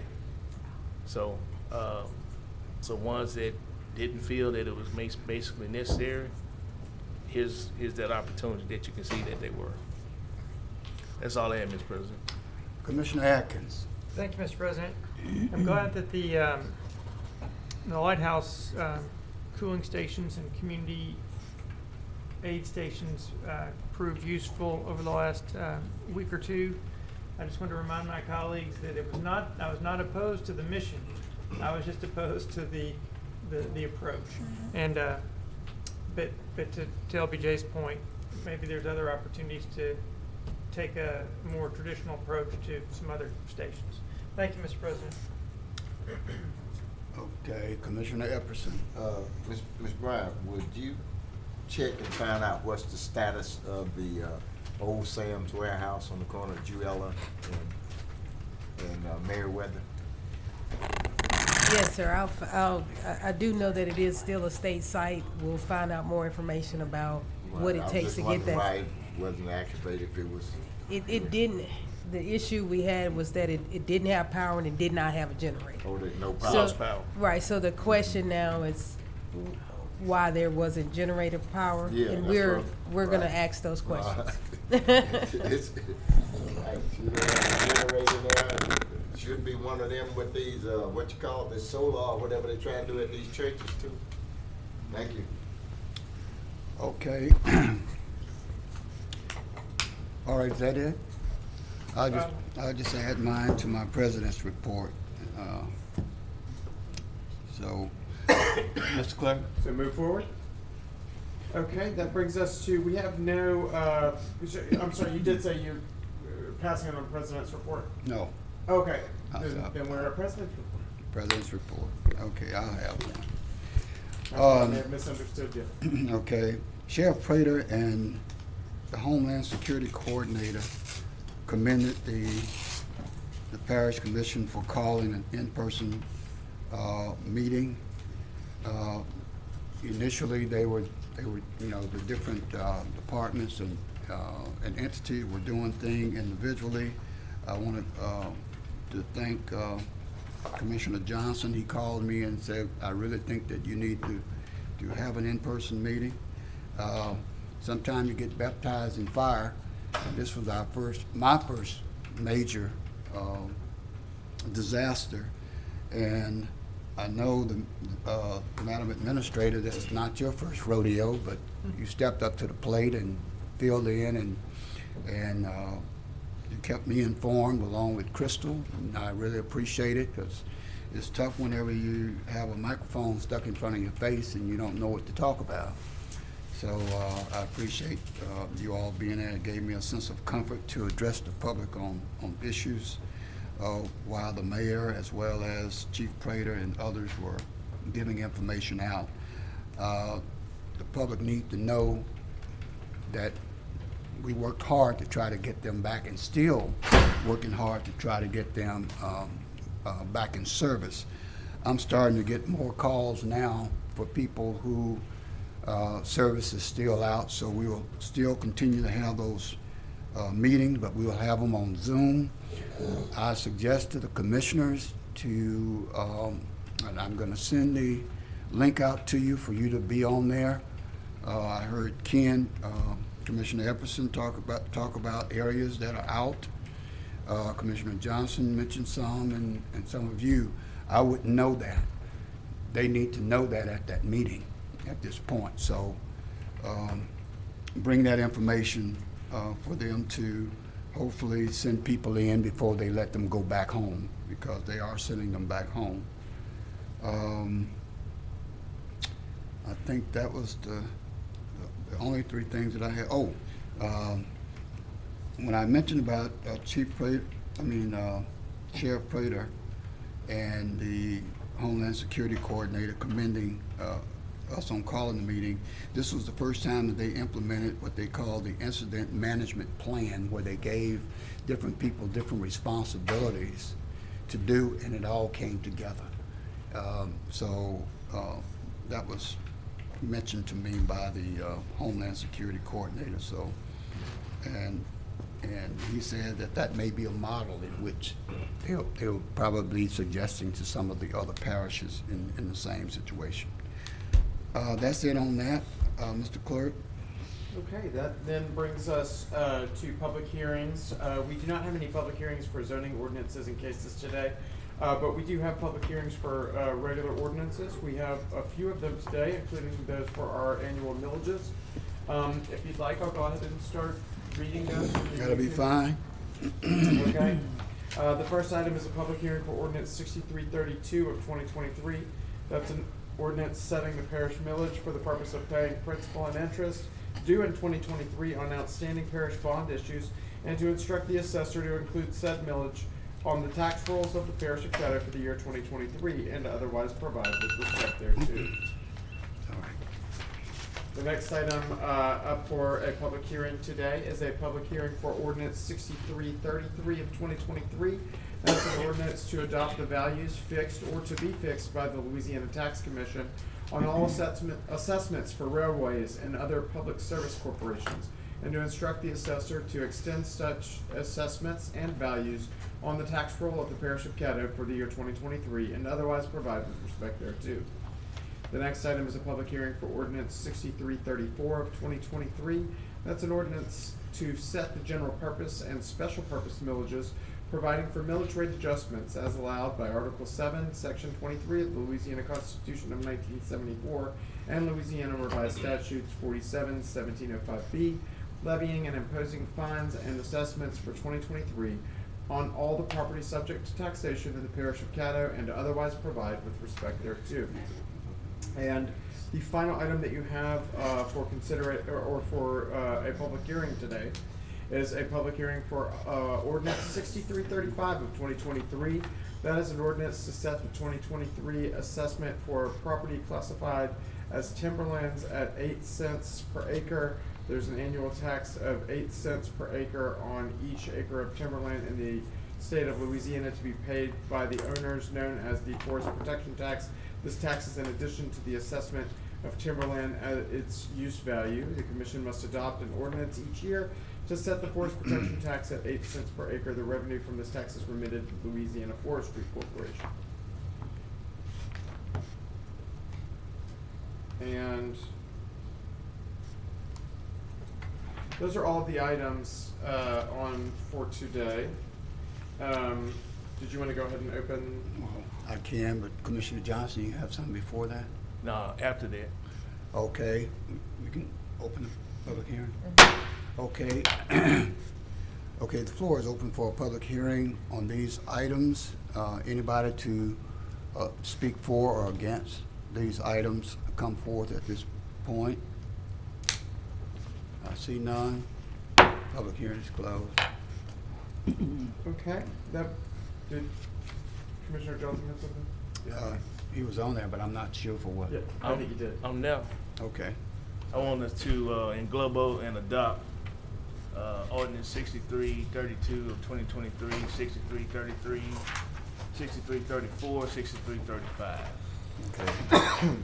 Yeah, because I didn't see you on the motion, so but you just speaking. A motion by Commissioner Gage Watts, second by Commissioner Jackson. Commissioner Gage Watts. Commissioner Johnson in global. I'm amenable to that. Okay. All right, Commissioner Epperson. Mr. Atkins, on that timber tax, that's a little cheap, isn't it? 8 cents an acre?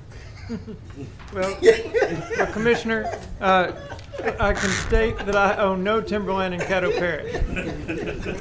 All right. We can vote. Commissioner Jackson? What are we doing in global? Yeah, he's already in Globo.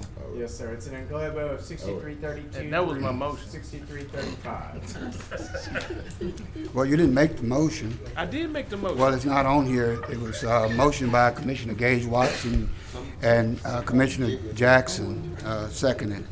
So you have to get on the board so I can see. I made it verbally. Well, I'm looking at the tablet, so get on the tablet. We ready to vote? Yes, sir.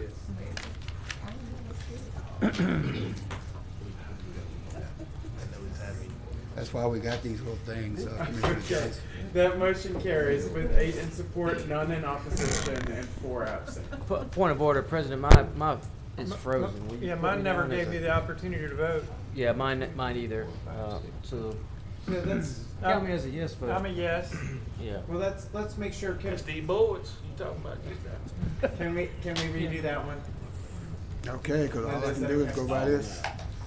Just, I want to make sure that we've captured this vote correctly, Okay. but electronically. Now, Commissioner Johnson, you want to put your name on there for the motion? I made the motion verbally. I thought I had it Well, engloboed. We'll reflect the record correctly. All right, well, you can argue with this. You can argue with this. There we go. Okay. Vote. It's time to vote. Yeah. All right, we got a motion by Commissioner Johnson and seconded by Commissioner Gage Watt. Yes, sir. Okay, let's vote. There we go. And that motion carries with 10 in support, none in opposition, and 2 absent. That sounds more accurate. Thank you. That brings us now to zoning ordinances for introduction by title. You do have 2 ordinances for introduction by title today. The first item is to introduce ordinance 6337 of 2023 that's related to PCC case 22-37-P. That's an ordinance to amend volume 2 of the Code of Ordinances of the Parish of Caddo as amended, the Caddo Parish Unified Development Code, by amending the zoning of property located on the west side of Wallace Lake Road, approximately 780 feet south of Overton Brooks Road in Caddo Parish, Louisiana, from RA Rural Agricultural Zoning District to RA PUD, a Rural Agricultural Planned Unit Development Zoning District, and otherwise provide with respect thereto. That item is in District 9. The next item is the introduction of ordinance 6338 of 2023. That's in relation to PCC case 23-12-P, and that's an ordinance to amend volume 2 of the Code of Ordinances of the Parish of Caddo as amended the Caddo Parish Unified Development Code by amending the zoning of property located on the west side of Albany Road, approximately 3,000 feet north of Old Moore'sport Road, Caddo Parish, Louisiana, from RA Rural Agricultural Zoning District to C4 Heavy Commercial Zoning District, and otherwise providing with respect thereto. That item is in District 2. Those are the only 2 items for zoning for introduction today, and that brings us now to regular ordinances Commissioner for Atkins, you introduction. wanted to speak? I see When you we on the get to, board. when we get to 16.2, Okay. Mr. President. So, under regular items for introduction today, we have the introduction of ordinance 6336 of 2023. That's an ordinance amending the 2023 budget of estimated revenues and expenditures for the Parks and Recreation and Oil and Gas funds to appropriate funds for Shreveport Green. The next item is the introduction of ordinance 6339 of 2023, which is an ordinance amending the 2023 budget of estimated revenues and expenditures for the Reserve Trust Fund. And that is in relation to providing food in wake of the recent disaster. That brings us now to section 17. Mr. Clerk, May I? Commissioner Atkins. Yes, sir. Mr. President, Commissioner Young, before he left, he asked me to, if the language on 6339 should say up to 250,000. And I don't know how if we make a modification here, or if we need to wait till. You need to wait till the actual consideration of it, but Okay. but we'll certainly make a note to remind you. Thank you very much. Thank you, Mr. President. Okay. Mr. Clerk. Okay, the next section is the work session minutes. You've already adopted, this is just a reminder, you've already adopted your special session minutes where you handled most of the business from your work session. But to be in compliance, we do need to adopt our work session minutes that show that meeting did not occur. Okay, motion by Commissioner Jackson, second by Commissioner Jones. Commissioner Jackson? On the minutes. Okay, we can vote.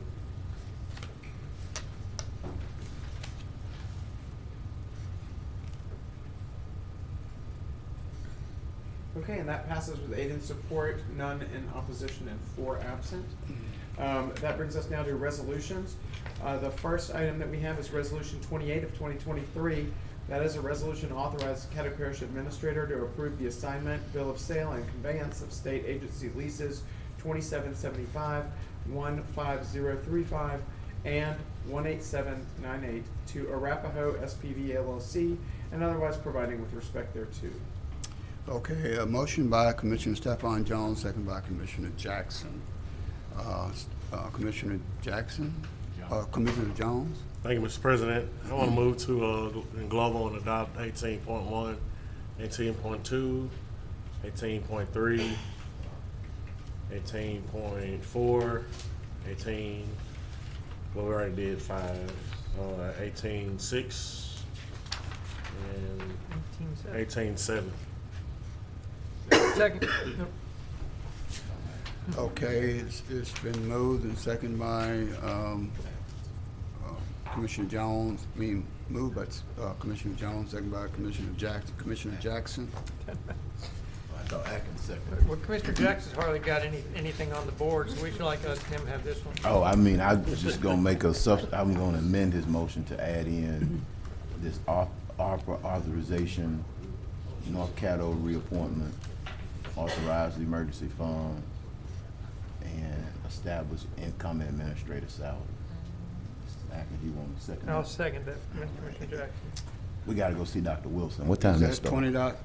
20.1? What are you adding? You say you're amending it. Yes, I'm amending his motion to add in all the rest of the agenda. So that just is an amendment to include the items that have not yet been Yes, taken sir. up under Yes. section 20. Correct. So that's 20.1, 20.2, 20.3, and 20.5. Okay, you've heard the amendment by Commissioner Jackson and seconded by Commissioner Gage Watts. We can vote.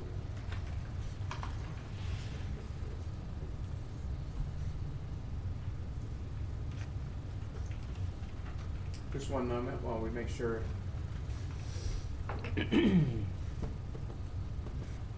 That that substitute amendment is included on there correctly. Okay, we can vote. Did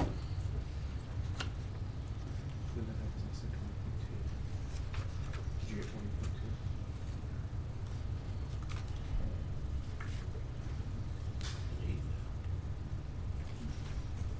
Okay, that motion passes with 9 in support, none in opposition, and 3 absent.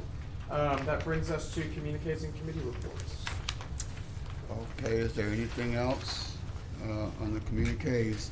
The only other thing I would say is that our former administrator they have a function at the, not at the chamber, but at Samstown, is it? It's cocktail hour, 5:45. The event starts at 6:30. Okay. He's former already?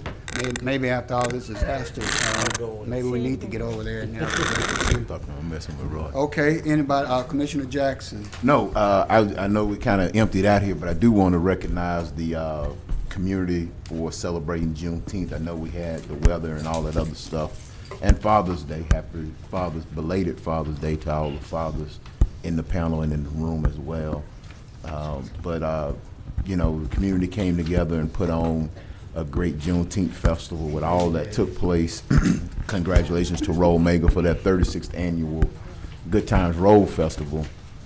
And congratulations to all the other organizers who weathered the storm, weathered the setbacks. And, you know, Sunday was a great day down in Festival Plaza, seeing the community come out and enjoy Juneteenth and celebrate Juneteenth in a very good way, in a very positive way. So just wanted to make sure I recognize that, Mr. President. Thank you. Okay. Mr. Clerk? All right, that brings us to citizens' comments, late arrivals, where I do not see any requests in the box. All right. Meeting adjourned.